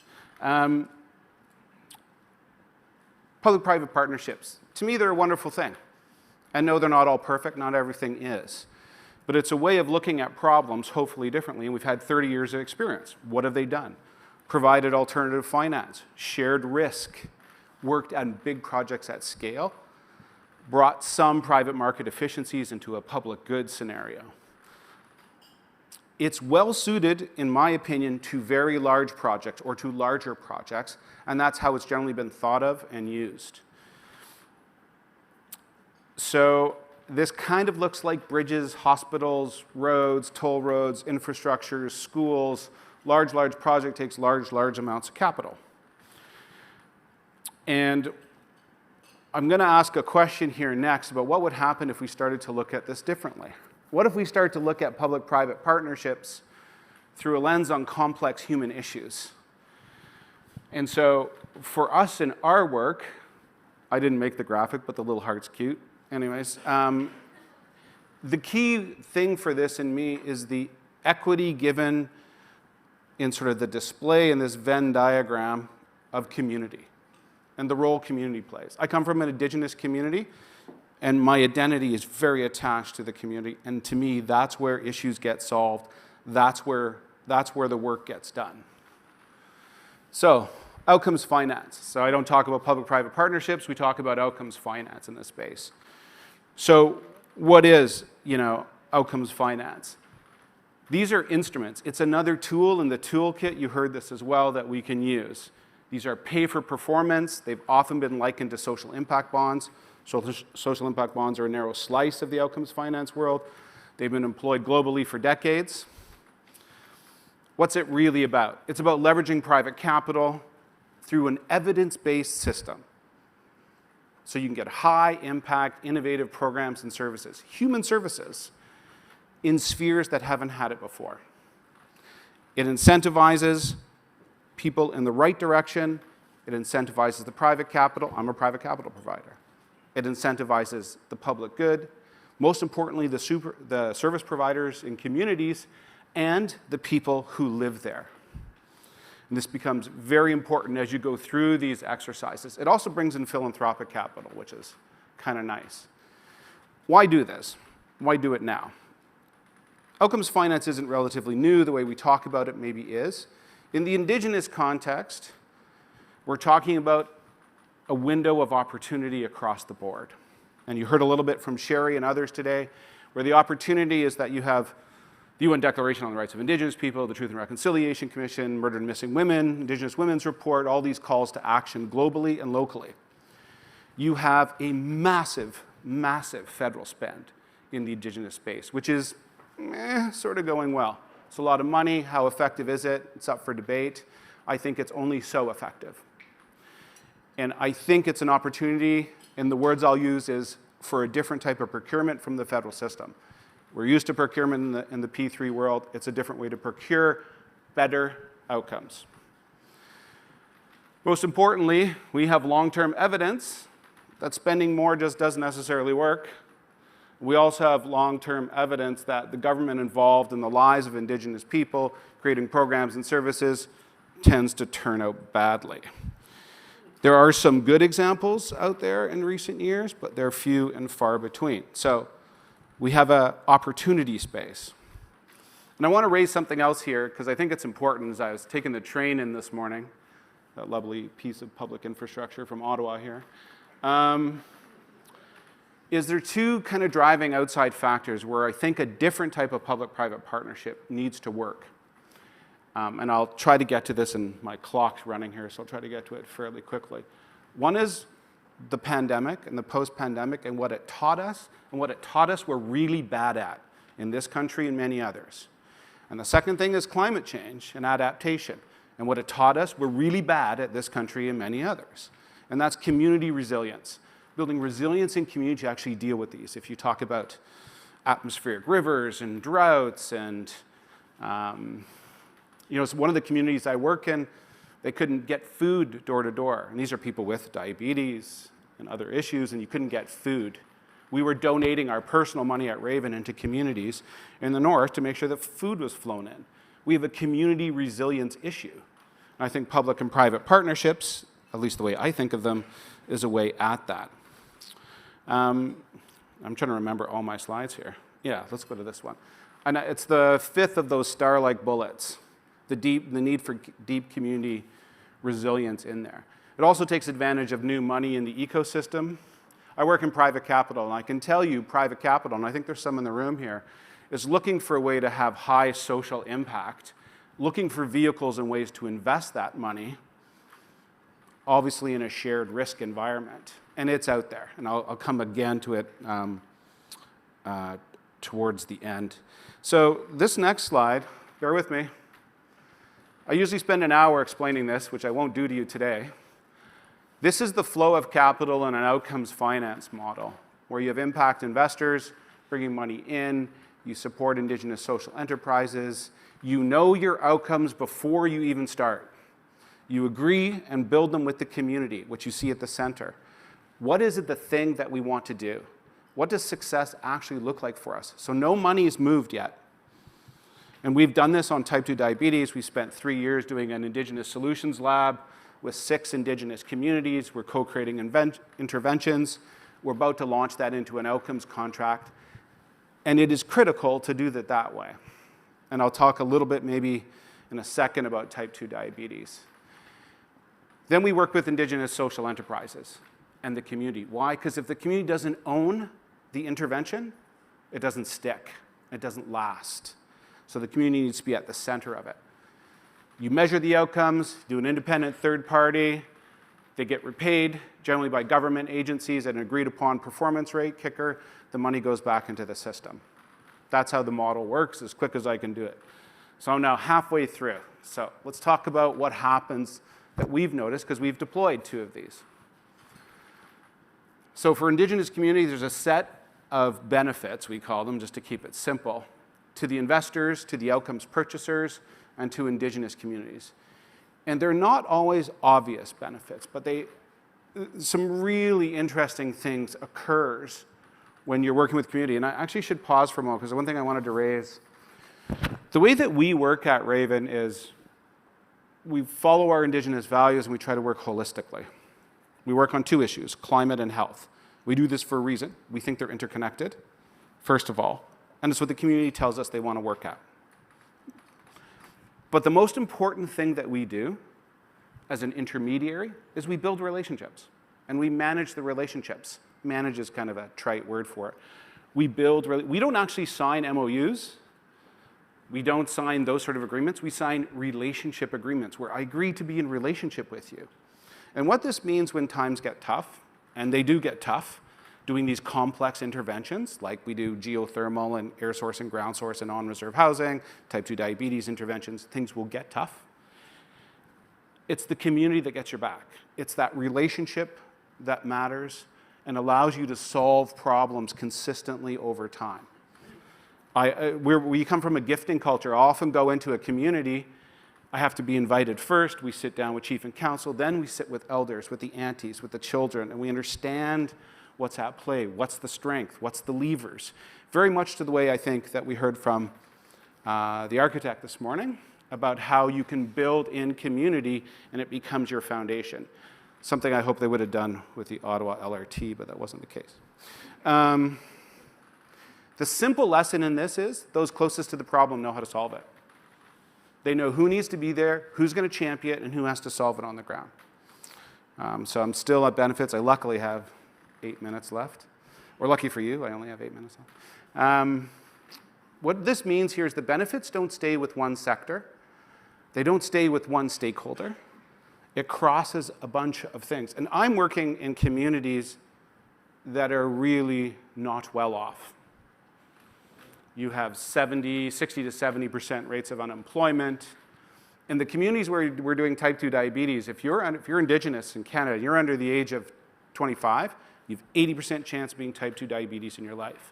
You will die 17 years earlier, and you will lead a worse quality of life overall. So while I can get excited about toll roads, I get much more excited about saving people's lives. It also saves culture, which is transmitted orally down through our people. This is where I think we can have more impact. This is what, and at the table, this Indigenous Solutions Lab table is 3 levels of government and a whole bunch of actors. Diabetes Canada's in the room, Novo Nordisk is in the room. They're sitting at the table with community, all sectors, very diverse. There's 45 people at the table. It's a little bit like herding cats at times, but they work really, really well together to kind of bring out all the things that you need to think about and you need to do. So I'm going to speed up here. Where did we start? We started actually in climate change, in geothermal. We did a $5.1 million outcomes contract. We did 125 homes on reserve. CMHC bought those outcomes and then gave us more money than we asked for. Now, why did they do that? It's a weird thing to do for government. Because they realized that we had the relationships to actually help the other sides of their program. And we did it at no benefit to us, at a zero cost, because what we're interested in is on-reserve geothermal housing. Why? Indigenous energy sovereignty, clean air in the house. You get air conditioning where you've never had it. You're doing high HVAC level employment jobs, taking people off social assistance. The benefits are on and on and on. And they all stay in the community, and the value stays in the community. CMHC then approached us and said, we'd like to do 400 plus. That's about 22 million-ish worth of housing. Manitoba, Saskatchewan, and Alberta, and potentially Northern Ontario now. That was just the other day. So we started here because energy is just a little bit easier. It's known. We created a social value rate card to actually make it work. Where did that take us to? So at Raven, we're good at running funds. This is what we do. We're investors. So next week, we will launch the Indigenous Outcomes Fund. We'll start raising capital against the Indigenous Outcomes Fund. A $50 million pool of capital to do exactly this sort of work. And I have about 35 or 40 million of it lined up already. Once you go through the due diligence process. Because it's high impact, it's not like a venture capital fund where you're trying to get 20x rates of return on things. It's not like that at all. It's a very reasonable 7 to 9% rate of return on the fund. But what you do get is this massive outcomes and massive impacts, which we measure from the beginning. So you're not searching for it at the end. And then we verify it by third parties, and you get a fund. It's the first of its type in Canada. It's the first Indigenous one in the world. There's only one other fund in North America who are friends of ours in the United States, running a community outcomes fund. We have the fund fully filled with projects already. So as soon as we launch it, we know all the projects we want to do. And the communities keep calling. Because it just doesn't apply to health and climate, although that's enough work. But workforce development, homelessness, recidivism, child and family services, it applies all in the same way. Why do a fund? It's just easier to move capital that way. It's easier to kind of pool it. You build a center of expertise around something, and then we're able to help our communities out. What will the fund look like? This is a shameless plug. This is what the fund will look like. 2 to 5 year contracts. Average deal size are $2 to $7 million, 6 to 8 investments in the fund. What's happening here to me is a way of building a market around a different type of a P3 model.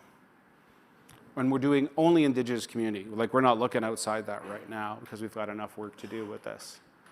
So that's what's coming.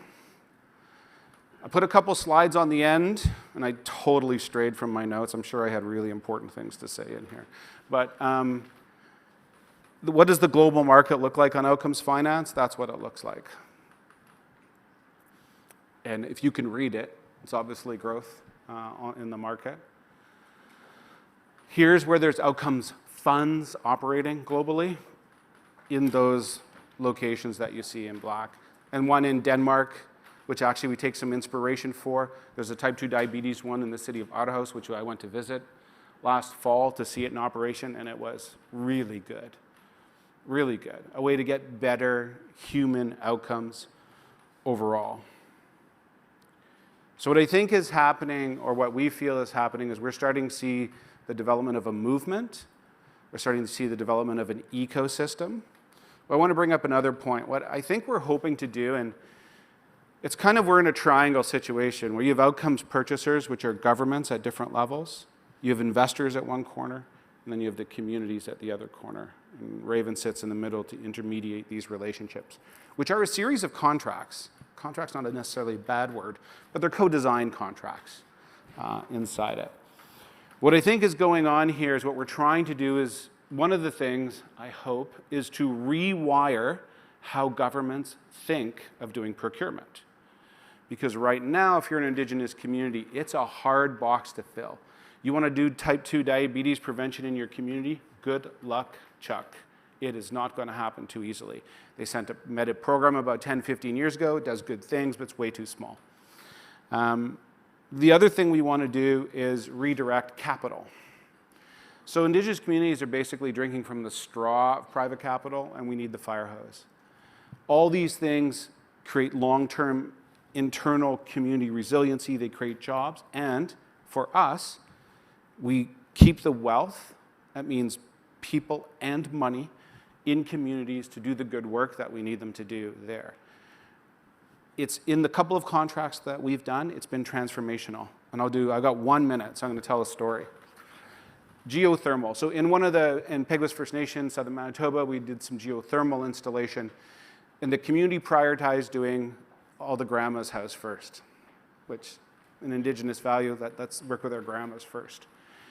One of the grandmas got the geothermal system in her house, which for the first time gave her air conditioning along with this clean heat source and a 50% reduced energy bill, et cetera. But the air conditioning turned out to be more important than we could have imagined, because what she told us after is that all the grandkids came over and all their friends to hang out because it's air conditioned. Southern Manitoba in the summer is pretty hot. And what she started to do was to tell all traditional stories and teachings and to translate culture orally to these kids who weren't otherwise going to do it. So these are some of the spin-off side effect benefits that we had. This is not what you expected as a conversation about public-private partnerships. I gather that. But I mean, we can talk infrastructure, and I think there's modifications and changes that need to happen inside that to do things better.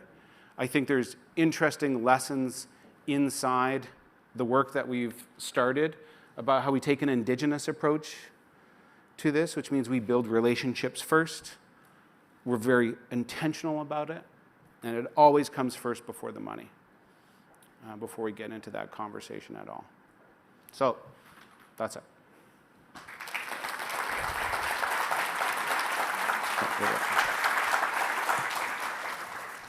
Great.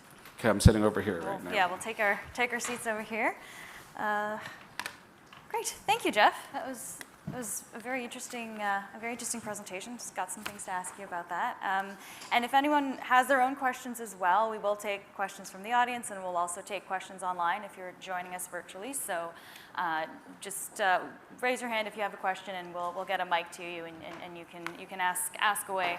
But Jeff, let me just start by asking you, because your approach is different than the traditional P3 model that has been discussed today. So I guess, how do you think about how your work intersects, maybe overlaps with that traditional P3 model? Yeah, I was trying to think about that on the way down here. And if you think of it as like a bar on a chart, and it's got different striations, and P3 for big infrastructure has got this big block of it at the bottom, then the method of working with human services, really critical to everyone's growth and development and who we are as people in Canada. It's the additive chunk that comes on top of it. And it may not be monetarily as large, but I'll give you an example. Like the $50 million fund wasn't an idea 7 months ago. What happened is a bunch of investors approached us, a bunch of outcomes buyers approached us. So all of a sudden you're starting to think to operate at scale. And now we've filled out the fund in theory already, which is unusual. I raised a $100 million fund last year. It's very unusual to have your whole deal flow out in front of you before you even open the doors on the fund. So I think it's additive in the ecosystem, and it's doing different things with capital, and we need a whole bunch of these tools at work to do things. And you talked a lot about outcomes financing. And so how established is outcome-based financing here in Canada? Like, is this, I guess, a common thing that we see, or is it still kind of rare? No, it's pretty rare. I mean, we've had a couple of attempts at what I call the heydays of social impact bonds to try to think about it that way. There's been about 8 in Canada, not outcomes contracts in the way that we conceive of them. We've done the 2, but there were 8 others. And there's a little bit of danger in how those were the heydays when everyone was talking about social finance but not really understanding it, trying to do these kind of funky new things and attract everyone to it. The problem was they didn't set the outcomes very well at the beginning. It's very data heavy. You got to know exactly what you want to do and how you're going to do it and have it all evidence-based out. I know way more about type 2 diabetes than I ever should. Like, I've read 100 research articles and I understand the science of it. Just so that and we're not the experts, we'll hire experts, but just so that we can get to so the outcomes are known in advance, what you want to hit. You know, we had this conversation in Canada over the last 5 or 6 months as we negotiated massive multi-billion-dollar deals with each provincial government about, guess what? Health outcomes measures. How are we going to get to better health outcomes? The answer to that was to reduce surgical waiting times, add more nurses and doctors. Those are all great things. What was missing in the debate was, how about you try to stop people from getting sicker first? You actually save more money and have more impact on people's lives to flip the equation. 97% of healthcare spent on reaction, surgeries, medicines, that sort of thing. 3% is spent on prevention. It's a terrible situation to be in. It makes no sense. But it's very difficult to flip government entities and people's thinking on it. So we're going to try to do it by example. I don't even know if I answered your question at this point. We started with outcomes, that's where it was. So. So let me ask you, like, what's holding us back? Like, what would allow us to have more of these? I mean, I think we have to create the vehicles and pathways and show successes. You know, not unlike, I think, what I heard on the other panel about showing the successes of P3s. People love to talk about failure, but showing the successes is equally important. Being able to really measure and communicate the outcomes. 53% of people reduced their A1C blood sugar. This led to this economic benefit. And we're not putting it in words that I think, first of all, two or three different sectors at play in an outcomes finance arrangement. And they look at issues differently. Although they're seeing the same data, they're looking at it from a different lens. So you need to talk in the language of those who you're seeing there. If you want to talk to government, talk about government long-term savings. You know, we've got to talk to them where they're at. The diabetes one's a good example. So we know in the 4 communities that we're working with, we did what's called a burden of illness study, very detailed one, which Novo Nordisk actually helped fund. Adam, if you're in the room, you'll remember this a few years back. And we discovered that in those communities this year, 90 to 95 people be diagnosed with type 2 diabetes. That's on top of the 1,900 people in those communities already with it. That 90 to 95 people represents $25 million of new costs starting this year, on top of the other lifetime costs. So you're starting to see the numbers at play, the cost, and that's only the people who get diagnosed, by the way. They're just enormous. So we have an opportunity, and we're talking about a $25 million outcomes contract in those communities. The cost savings alone, I think we have to hit a 19% success rate in stabilizing people with their A1C levels just to hit that sort of a repayment, that sort of cost savings to government entities. I think it's just thinking about the issue differently and being able to communicate clearly about it. Interesting. If anyone has a question, just raise your hand. We can get to questions in the room. Okay, we do have a question over there, maybe, and over here, if we can get one over there. Okay, great. I think we've got a mic over there, so we'll start on this end. Thank you. When I look at the outcomes fund investment return is 6 or 9%, who are the most investors that want to invest in your funds when the inflation rate is like a 6 or 7%? Are they making money when the inflation runs like a 7%? Yeah, if I understand your question correctly. Most of the investors who invest in our fund are doing it, like this is a small fund. In the investment space, this is small. They're doing it because they want to create social impact, and what they're seeking most of all is preservation of capital. We'll preserve the capital, make a little bit on it. Something we're doing unique with this fund that hasn't been done, as far as I know, is we as the general partner in the fund at Raven, we would actually, get to share in some of the profits. We are taking 75 to 80% of our profits and putting it back into the charitable foundation to do more of this work. So we're actually giving up our own profit on it. Why? Because the work's really important. These are people's lives that we're talking about here. I think a lot of the investors are seeing things somewhat similarly in that way. They're seeing it as it's just important things that need to get done, which society's been pretty bad at doing up until now, to be honest. Hope that gets to your question. So earlier, Jeff, you said we need to think about things differently. Is this part of what you meant by saying that? This part of what I don't know any other fund that's doing it to that level, unless they're a pure philanthropic fund. So we're going to try it. We've got a bunch of interested investors, so we'll see what they say come next week. But the interest is very high. So. And the interest is high from Canada, United States, and Europe, where we have so a lot of different outside. Sort of like 2 or 3 people we know in the U.S. who we worked with before said, yeah, we want in. So just let us know when it starts. Okay. We had a couple other questions in the room. I know one over there, and then I think one back there. We'll start here first. Hi. I have a question about the barriers to accessing capital for social justice initiatives. I recently co-founded a nonprofit which has a justice reform focus for reintegrating Black and Indigenous individuals from the justice system, but we also have a solution to address the labor market crisis across all sectors. We opted to, after about a year of conversations trying to find an organization that was bold enough to champion this and be the lead partner, it crosses every sector.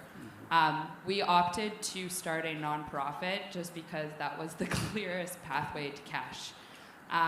So in terms of, we would really like to be a social enterprise, but in terms of having startup capital for 2, elder millennials, it was not easy. So what would your advice be in terms of those types of initiatives and how you can access capital for your organization or project? Yeah, it's a long answer actually to that, but it depends on how much capital you're seeking and to do what with it. I mean, there's a bunch of organizations. This is the power of philanthropy. It starts in the early part of it.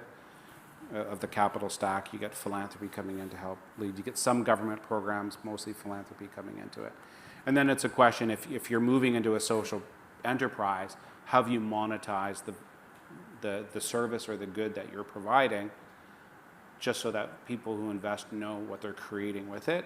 It's unfortunate to use those language to monetize a human service, but we do it all the time, frankly. Provinces do it all the time. They're the experts in doing that. And then as you grow, then you get into different types of capital. And there's different types of investors interested in different things.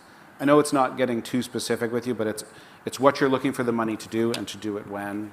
And seeking good partnerships. And we had a lot of people support Raven in the early days because we're the only private Indigenous VC firm in North America, probably globally, which we didn't know when we started. We had no idea at the time. We were trying to answer the Truth and Reconciliation calls, and we were addressing the capital gap at the time. That was our goal, really, was to say, can we do it? That's why we had a $5 million, I think it's funny now. Our target was a $5 million fund. And the reason because the financial system is systemically racist, unconsciously systemically racist. So when we showed up at the investment committee table with our pitch deck on the fund, we were getting some strange responses from people at first. Then we had a couple leading foundations who kind of came in and said, no, this is the right thing to do. And I'd known them through previous work. Said, yeah, let's try to do this. And so like In Spirit Foundation, Lawson Foundation, McConnell, a couple of them came in. And once that, I mean, investors are like pack animals, and no one wants to be first, everyone wants to be second, right? So they kind of followed on. And so 5 million turned to 25 in like 9 months. It was very quick. And that's during the pandemic, when people put their head in the sand for this, investors put their head in the sand for the first 6 weeks and didn't know what was going on. But turns out there's a lot of capital out there looking for a home. The second fundraise was a lot easier. I also went to Oxford and trained in social finance and VC. Why? Because I'm an Indigenous guy. And if I didn't go to Wharton or Queen's or something, then people didn't believe you were the person to do it. The last thing that we need is a bunch of Wharton MBAs running around Indigenous communities doing investments. That's going to really turn out badly, by the way, if they can even get into the communities. So that's kind of why I did that. It was very purposeful. A little bit earlier there, you mentioned the TRC and how that's driven a lot of your work. I guess I wonder how much of a role it plays day to day, and if other organizations are kind of looking to maybe do something similar, how do they get started on that? There's a lot, there's a number of organizations, companies in Canada that have led the way in creating reconciliation action plans. Some of the banks have done it, even some of the big oil companies. You take the Suncors, Deloitte did it. There's a number out there. Some of them are pretty good, some of them are only okay, but the fact that someone's doing it is really important, and understanding, I mean, there's a business purpose. People are to some degree looking for social license to work in Indigenous communities. I'll just be frank with folks, that is a thing, especially around resource extraction. But I come from a school of thought where it's always better to engage than to push at the outside. I'd rather engage and bring them into the tent. How much of a role is TRC playing today? Unfortunately, the word reconciliation may be losing some of its charm because it's been out since 2015 and earlier than that with the Commission. But what we know from studies and the economics of it, the more that we engage and include Indigenous people, build the wealth of Indigenous communities, the better it is for Canada as a whole. And it's kind of it's a historical wrong that needs to be righted on the other side of the ship. So it guides us. I think the UN Declaration on the Rights of Indigenous Peoples is really powerful as well, and it holds Canada to account internationally. I used to be a negotiator for government and then for Indigenous people, both sides of that table for years. It's a really important tool, and we actually track all our investments to the impact it's having on the UN Declaration of the Rights of Indigenous People. So when people report on impact, we report to that. We do SDGs as well, but SDGs are like, you can drive a couple semis through the SDGs, they're that wide. We're trying to get very specific on what's happening in people's lives and communities, and so we track to those. Again, I lost the original question, but I got there. Well, you talked a bit about the TRC, and it's interesting to kind of see, where it started and the day-to-day now, maybe. I'll just do a quick check. I don't know if we have any online questions at the moment. If there's anybody there. Yeah. Yeah, okay. There is a question from the virtual audience, Menika, asking if the model could be used to help close the gap in terms of clean water in Indigenous communities, given that the timelines stated by the government have just come and gone multiple times. Yeah, I get this question about once a week. We don't work in the water space, so I think the short answer is yes. There's a longer answer, though, to it. We don't work in the water space, well, A, we're busy, but two, it's not a greenfield area, meaning, there's lots of actors in the space, including the government putting a lot of capital at work with different organizations trying to do different things. And we don't really want to muddy that water. That's probably a bad expression to use, but we really don't want to get into that space. Where I think using an outcomes-based approach would be handy in water is the ongoing maintenance and running of on-reserve water systems. One of the problems that has occurred in a bunch of it is you highly train people in community, and then they go and find a good job that's paying twice as much in the city.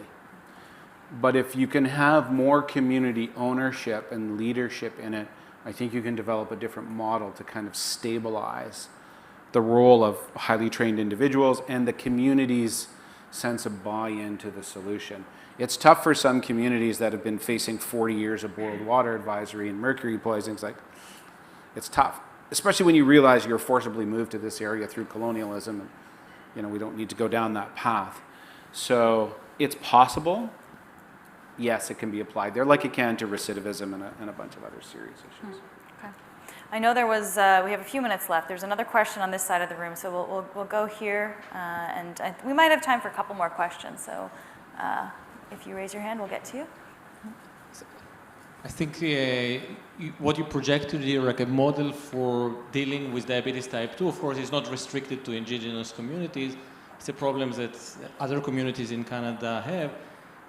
Are you suggesting that this is kind of a template that we can apply, scale up across Canada?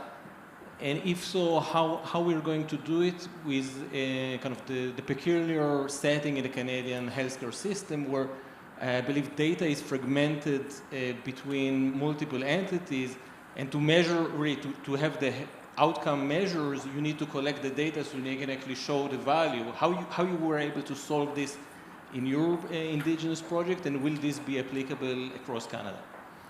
So short answer, yes. I think it's applicable and you can scale it. It doesn't mean it's not without its complications, though. And you hit the nail on the head.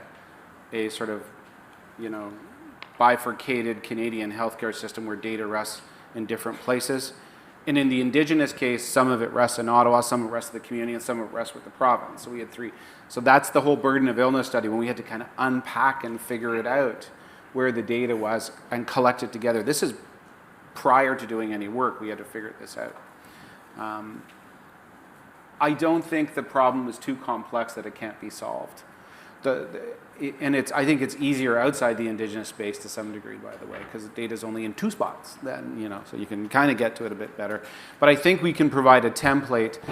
The template that we use at Raven is, again, more about the relationship. Is how we brought people to the table, how we keep them there, how you center the community voices at the table. And you learn all these sort of game-changing things. One of the health directors in this Four Arrows Regional Health Authority sat at the table. In the very first meeting, she says to me, or she says openly in front of everyone, and we did ceremony, and to start it off, heavy ceremony, getting to know each other before we even talk about the issue. She had 10 siblings and lost 9 of them to type 2, including through amputations and, you know, the collateral comorbidities of, you know, heart and stroke and other issues. And the deep personal impact, see, I'm way off your question. The deep personal impact was really important to maintaining the momentum at the table, and grounds us. Years later, it grounds us, and she's still there. And her 27-year-old son had to get a transplant recently. Like, it's just ridiculous. And but it can be applied to other jurisdictions, and it can be applied outside Indigenous communities. What I think we want to do is, I'm very pragmatic. Let's prove it, execute, get it done, measure it, show people, do it again, do it again, do it again. Create a market out of it where we're kind of doing it a lot faster with other communities, and plus we're getting faster at it.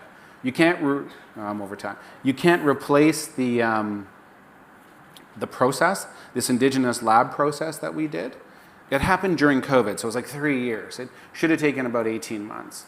You can't replace that because that's where you build your relationships with everybody right at the beginning. And you anchor down on those relationships, and then it just kind of, it rolls along. But we're more efficient now with it. That seems like a pretty good place to wrap up this conversation. Thank you to everyone who asked questions. Jeff, thank you so much for your time today. Yeah, thanks for listening.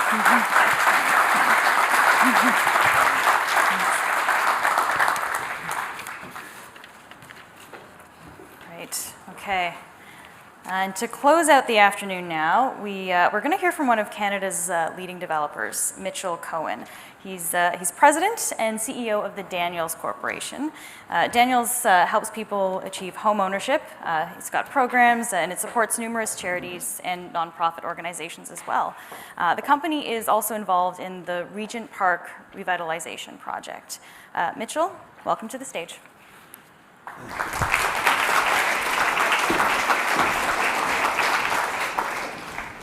Thank you.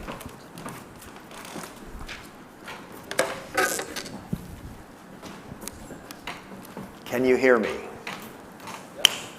Fantastic. Can you see me? Pretty much. Thank you so much for that introduction. Really appreciate it. And thank you for welcoming me at this conversation about the future of partnerships. Where do we go from here?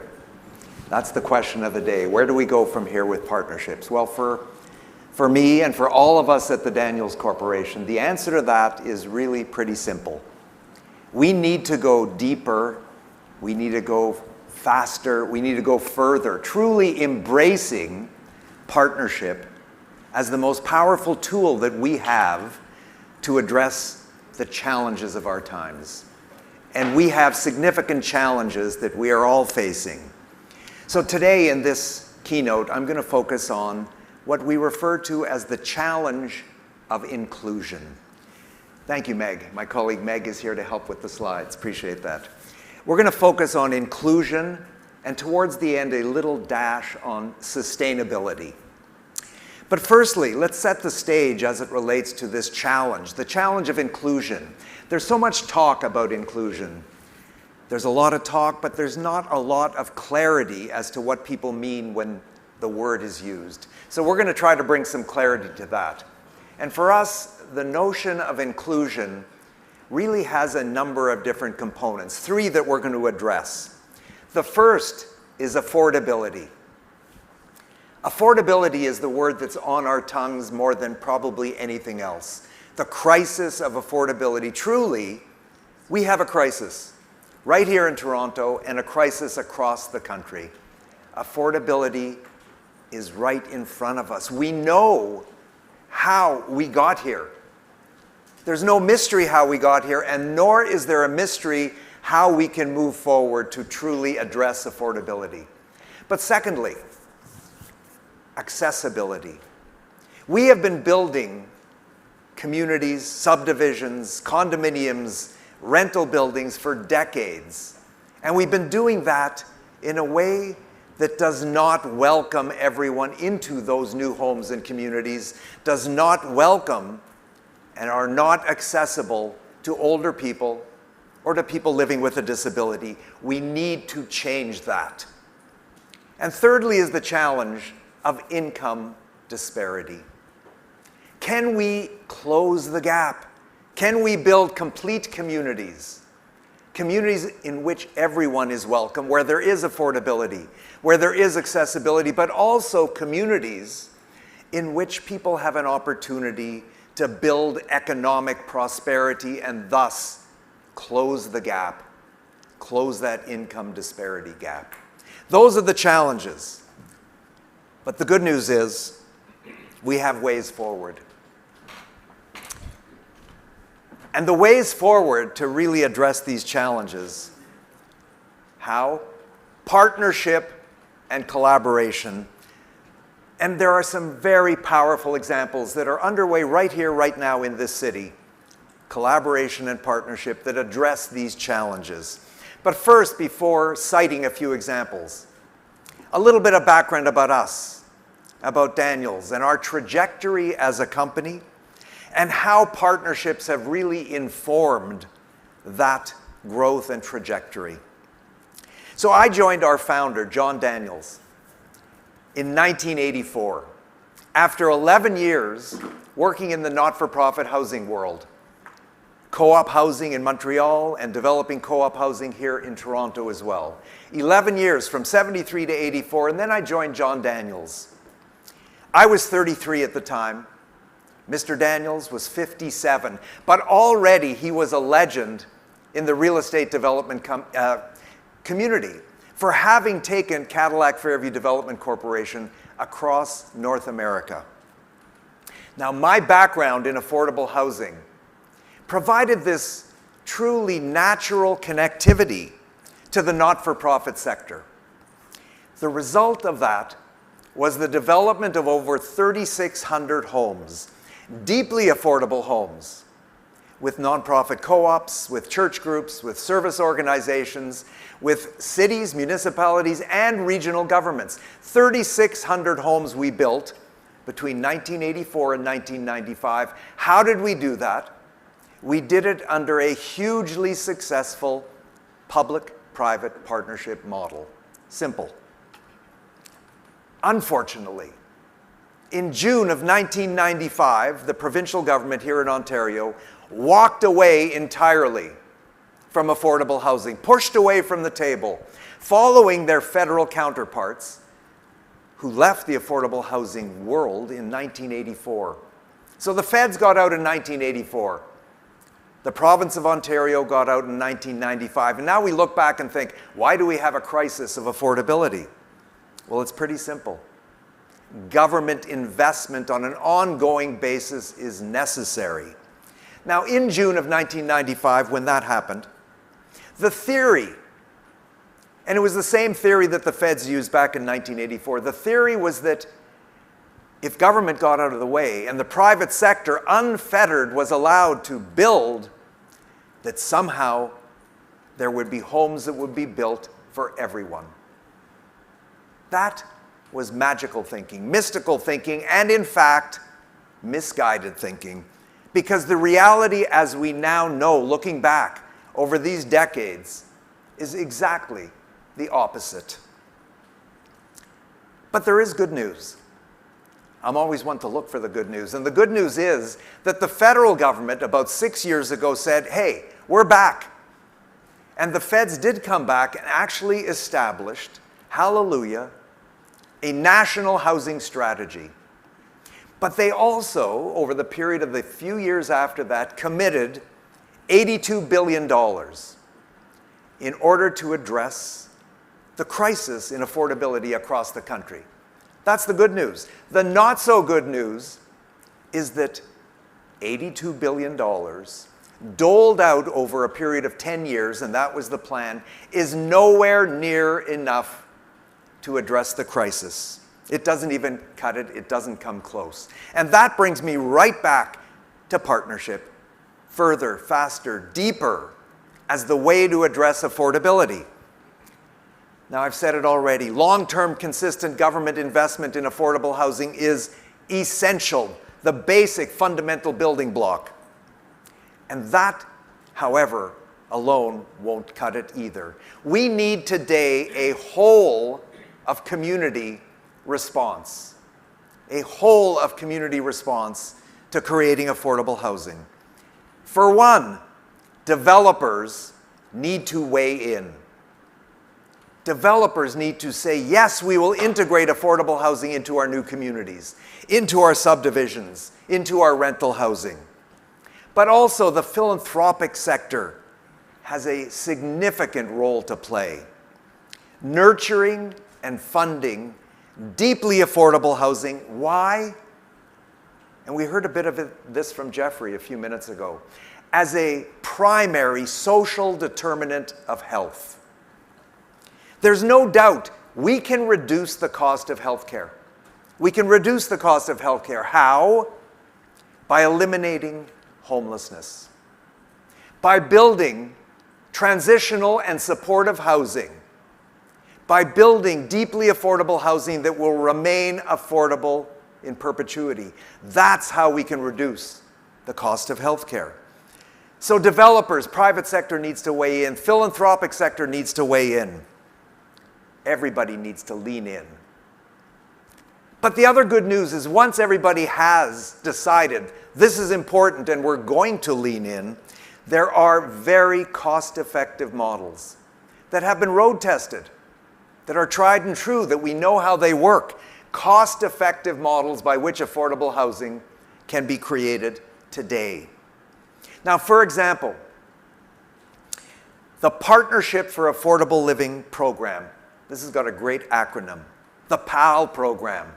The PAL program was created in Regent Park with Bentall Green Oak on behalf of Sun Life Financial, with Wood Green Community Services, and with the City of Toronto, all coming together with us as partners, creating deeply affordable homes, rental homes, that are integrated within a market rental building.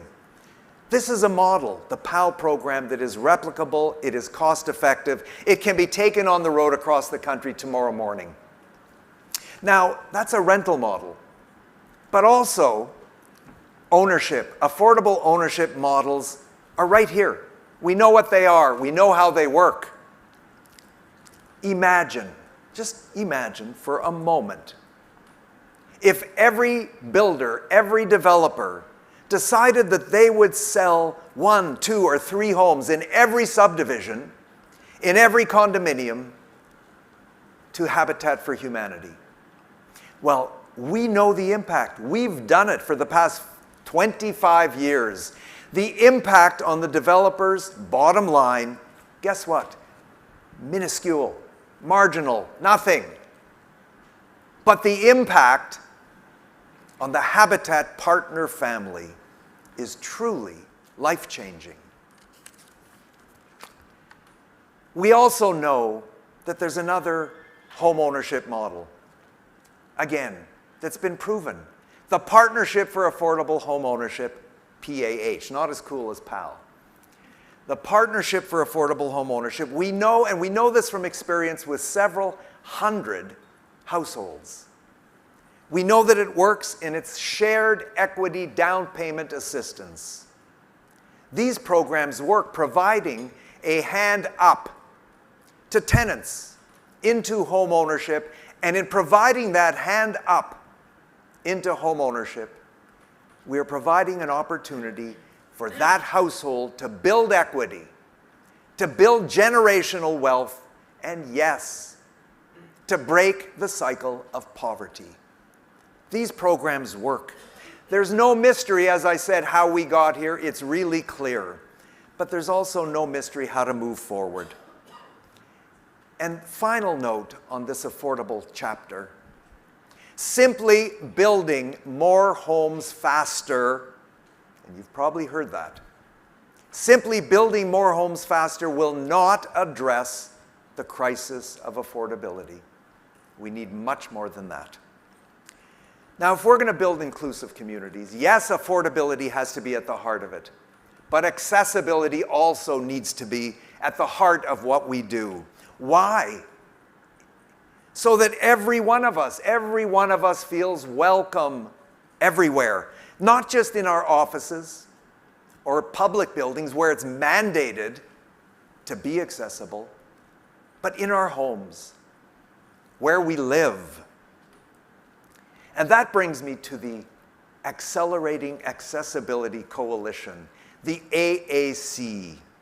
This is a first-of-its-kind cross-sectoral community working day by day to create a more accessible Canada. Hallelujah for that. Now, as you'll see up on the screen, the Urban Land Institute Toronto District is acting as the secretariat. Thank you, Richard Joy and the team from ULI, for stepping up into this hugely important role. But take a look at all the organizations from the accessibility community. that have determined that this is important, not just to be working on their own, but in fact to come together in a coalition with developers and builders, with the real estate development community. And I see some of you in the room today. So thank you for being here, and thank you for being part of this really important and powerful movement. And also part of this coalition are civic institutions and our post-secondary educational institutions. Together, hand in hand, this formidable coalition is already making an impact with an open source accessibility toolbox. Meg, that is the coolest slide, thank you. The accessibility toolbox. Because what this is doing right now is demonstrating how accessibility can be built in at virtually no additional cost, rather than be bolted on after the fact at considerable additional cost to homeowners and to tenants. Take a moment, grab that QR code. Join this movement today, seriously. It's really important, and we'd love to have you part of it. Affordability, accessibility, income disparity. Well, I'm now going to talk about another hugely important and exciting initiative happening right here in Toronto. And again, it's all based on people coming together in partnership. It's called, and this acronym is absolutely the best. If you haven't heard of ILEO until now, you will hear about ILEO for the months and years to come. Inclusive Local Economic Opportunity. ILEO is demonstrating right now how to build inclusive communities. Daniele Zanotti of United Way and Daryl White of BMO kicked off the ILEO process by bringing 20 influential corporate leaders to the table. But you know what? They brought the 20 influential corporate leaders to the table not just to talk amongst themselves, but in fact, to share that table with people from local community, from people on the ground in community who experience the challenges. So there it is. There's an incredible leadership team, a powerful leadership team from the corporate sector, from the philanthropic sector, nonprofits from the ground and local stakeholders, from the greater Golden Mile neighborhood in Scarborough. Now the ILEO journey is just beginning, but it is already making an impact in greater Golden Mile with pilot projects that are underway right now, well before the first shovel actually hits the ground. ILEO is brilliant. It is a partnership model about building inclusive neighborhoods, inclusive communities. It is a Toronto, made in Toronto approach to building strong and inclusive communities through partnership and collaboration. Now, partnership. There are so many ways that partnerships can come to life. And there's one I want to address right now, which is the true magic. The magic that can happen at the intersection of business and the arts. I love this slide. Does anybody know what this is? Of course you do. Who has been to Tiff Bell Lightbox? Anybody been to a movie? Oh, pretty much everybody. Tiff Bell Lightbox in the heart of the entertainment district. This is one of the amazing examples of partnership at work. I know I walk into that building still to this moment, and you go in the front doors and I think, how did this happen? How could something like this be done? And the answer is really simple. It was done through partnership, through bringing people together. Now, I want to just take a sidebar to how did it start? The start of this journey, for us at least, was one day I'm sitting in my office, and I get a phone call from Steve Diamond. Many of you may know Steve. At the time, and this was 2003, Steve was one of the foremost development lawyers in the city. Steve calls me and he says, Mitchell, how would you like to meet Ivan Reitman? Have you seen the movie Ghostbusters, Mitchell? Have you seen Animal House or Meatballs? Well, I'd like to introduce you to Ivan Reitman. So Steve introduced us to Ivan on the right there. That's my partner, John Daniels. Steve introduced us to Ivan Reitman, and truly the rest is history. That led in a very direct line to a partnership between Ivan and his family, our company, but most importantly, with this non-profit charitable institution called TIFF, Toronto International Film Festival Group. But then together we brought all levels of government to the table. Everybody came to the table, corporate sector, philanthropic sector, and TIFF, 13 years later, right now, 13 years later, is this incredible destination for film lovers from around the world and from our city as well. But so importantly is that TIFF is also bringing hundreds of millions of dollars of value to our city. And even more important, TIFF is nurturing filmmakers, people in front of the camera, people behind the camera, supporting inclusive local economic opportunity, in supporting an industry that is such an important industry here in our city. Now, TIFF is an amazing example, but there's one more I'd like to cite, and that's Daniel's Spectrum in the heart of Regent Park. Who's been to Daniel's Spectrum? Hopefully everybody. Lots of hands, many hands. Daniel's Spectrum in the heart of Regent Park, again, stands proudly at that intersection of business and the arts. This cultural hub, 60,000 square feet, is a public-private partnership. There it is again. Public-private partnership between Toronto Community Housing, Artscape, and most importantly, residents of the Regent Park community. Daniel's Spectrum is a fundamental building block of the overall revitalization. Now, we could probably spend an entire session talking about Regent Park and how partnership is at the heart of everything that has happened there. But let me try to boil it down to one very clear pathway. You know, people ask all the time, how did this happen? How did the revitalization get going? How has it come to where it's come to today after 17 years?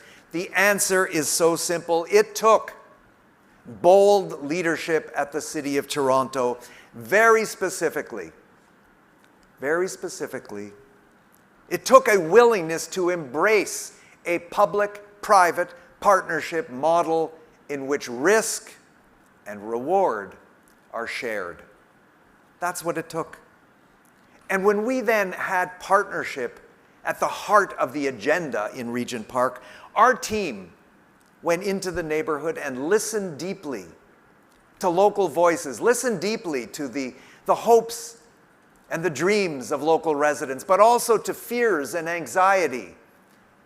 Listen to what those local voices were saying. And then, having heard that, we mobilized the corporate sector and the philanthropic sectors in order to what? To expand our reach. There's a couple amazing examples. For example, Jennifer Torrey and the team from RBC, and thank you for being here, some of the RBC team. It's great to see you. Jennifer Torrey and the team from RBC planted their corporate flag in Regent Park on day one. This was a hugely powerful vote of confidence for the revitalization at a moment in time when conventional wisdom was saying that the revitalization would fail, that we would never sell one condominium unit in this highly stigmatized neighborhood. It was at a moment in time when, may I dare I say it, the Globe and Mail pronounced that the revitalization was doomed to failure. That was many years ago. And the work of RBC and other corporate and philanthropic partners has proved all of that wrong. There also came to the table the incredible partners from the MLSE Foundation, who raised over $3 million to create the Regent Park Athletic Grounds. There were a host of other initiatives, including the Journey Musical, a fundraiser in support of Daniel's Spectrum. That's Jackie Richardson up there with kids from the neighborhood. performing in the Journey musical, but the Journey musical and other initiatives of that nature brought everybody to the table. Banks, insurance companies, trades, suppliers, consultants, our unions, post-secondary institutions. Everybody came to the table, and guess what? Here's the important part. Yes, they came to the table with some charitable dollars, but even more importantly, they came with apprenticeships, with scholarships, with bursaries, not just with jobs, but with career path opportunities. That was powerful, because that allowed all of us to build social infrastructure hand in hand with the physical, with the bricks and the mortar. Today, Regent Park is recognized as the gold standard. The gold standard by which a truly challenged inner-city neighborhood, stigmatized inner-city neighborhood, can be reimagined and transformed.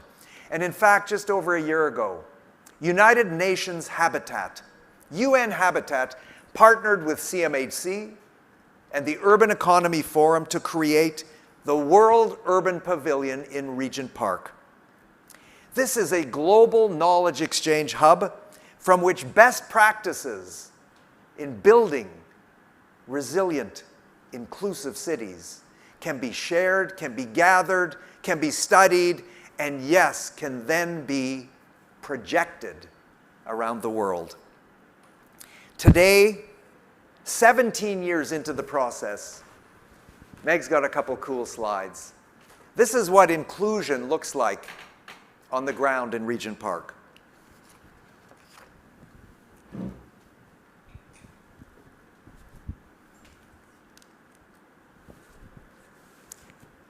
I love this last slide. This is a slide of the taste of Regent Park. And for those of you who haven't been to Regent Park or haven't experienced taste, I think it's every Wednesday throughout the summer, starting about July 7th or so. But do come to Regent Park on a Wednesday afternoon and you will feel and taste inclusion. So just before closing, and thank you so much for listening, I promised a small dash on sustainability because I have to, because it's important, because we know that catastrophic climate events are happening across the planet. At this moment, so far, not right here in our backyard, but so many different places. So we ask, and I'm sure you ask, what can you do? What can I do? What can we do? So we took a look at how we build our homes, how we build our communities, and we created a decarbonization roadmap. And that roadmap includes very clear milestones on how we can build better buildings, better communities, lower our carbon footprint. And we're hoping that our industry will embrace either this roadmap or their own roadmap or grab onto Toronto Green Standards, which is really leading the way for municipalities across the country. We can't just wait till we are required to build better buildings. We have to start doing that right now. Private sector partners, Enwave, Inucon, and many others are coming to the table. But I do want to put a little shout out there to our banks to come to the table and ask them, we need support. And I understand that it's important for banks to come together around this. But I think there's a tremendous opportunity that is here right now, today, for banks and government and private sector, but particularly the banks to come and create two new products. One will incentivize developers and builders to build better homes, to build lower carbon homes, and the second will incentivize consumers to buy those homes. That's what's needed, because I have no doubt whatsoever that when that train gets rolling, and it will get rolling, every bank, every builder, every developer, and every consumer will want to be part of the solution and not the problem. That's my dash on sustainability, so thank you for listening. Now, to close, boy, I'm right on time. I got 2 minutes and 13 seconds. The shot clock is counting down in this last minute or so. There's a couple of very important footnotes. Firstly, let's be clear.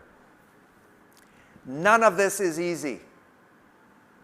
Collaboration and partnership takes work. Jeffrey mentioned intention, intentionality. But this work is essential. In fact, there's no doubt. Our future depends on it. So here is the ask to all of you here and to all of you in the virtual audience. The ask is simple. The ask is to lean in. The ask is to don't sit back, but in fact embrace partnership. Reach out to new partners. Reach out today to new partners across all sectors, all cultures, and all demographics. Reach out to Indigenous housing providers, to Habitat for Humanity, to Covenant House, to Wood Green Community Services, and others who are working hard to create affordable homes. Reach out to Stopgap, to Access Now, to the Accessible Housing Network, to the Rick Hansen Foundation. Reach out to people with lived experiences navigating the inaccessible realities of our built environments. Reach out to post-secondary institutions, to the United Way and to charitable foundations, helping them build individual capacity and community wealth. And then, having reached out, invest the time, invest the energy, the effort, listening deeply to the wisdom of those partners. Because in listening, you will build respect and trust. And with those ingredients in our hands and in our hearts, with those ingredients right here, respect and trust, anything is possible. Anything is possible. As a community, we face enormous challenges, but as a community, we can solve them. Thank you.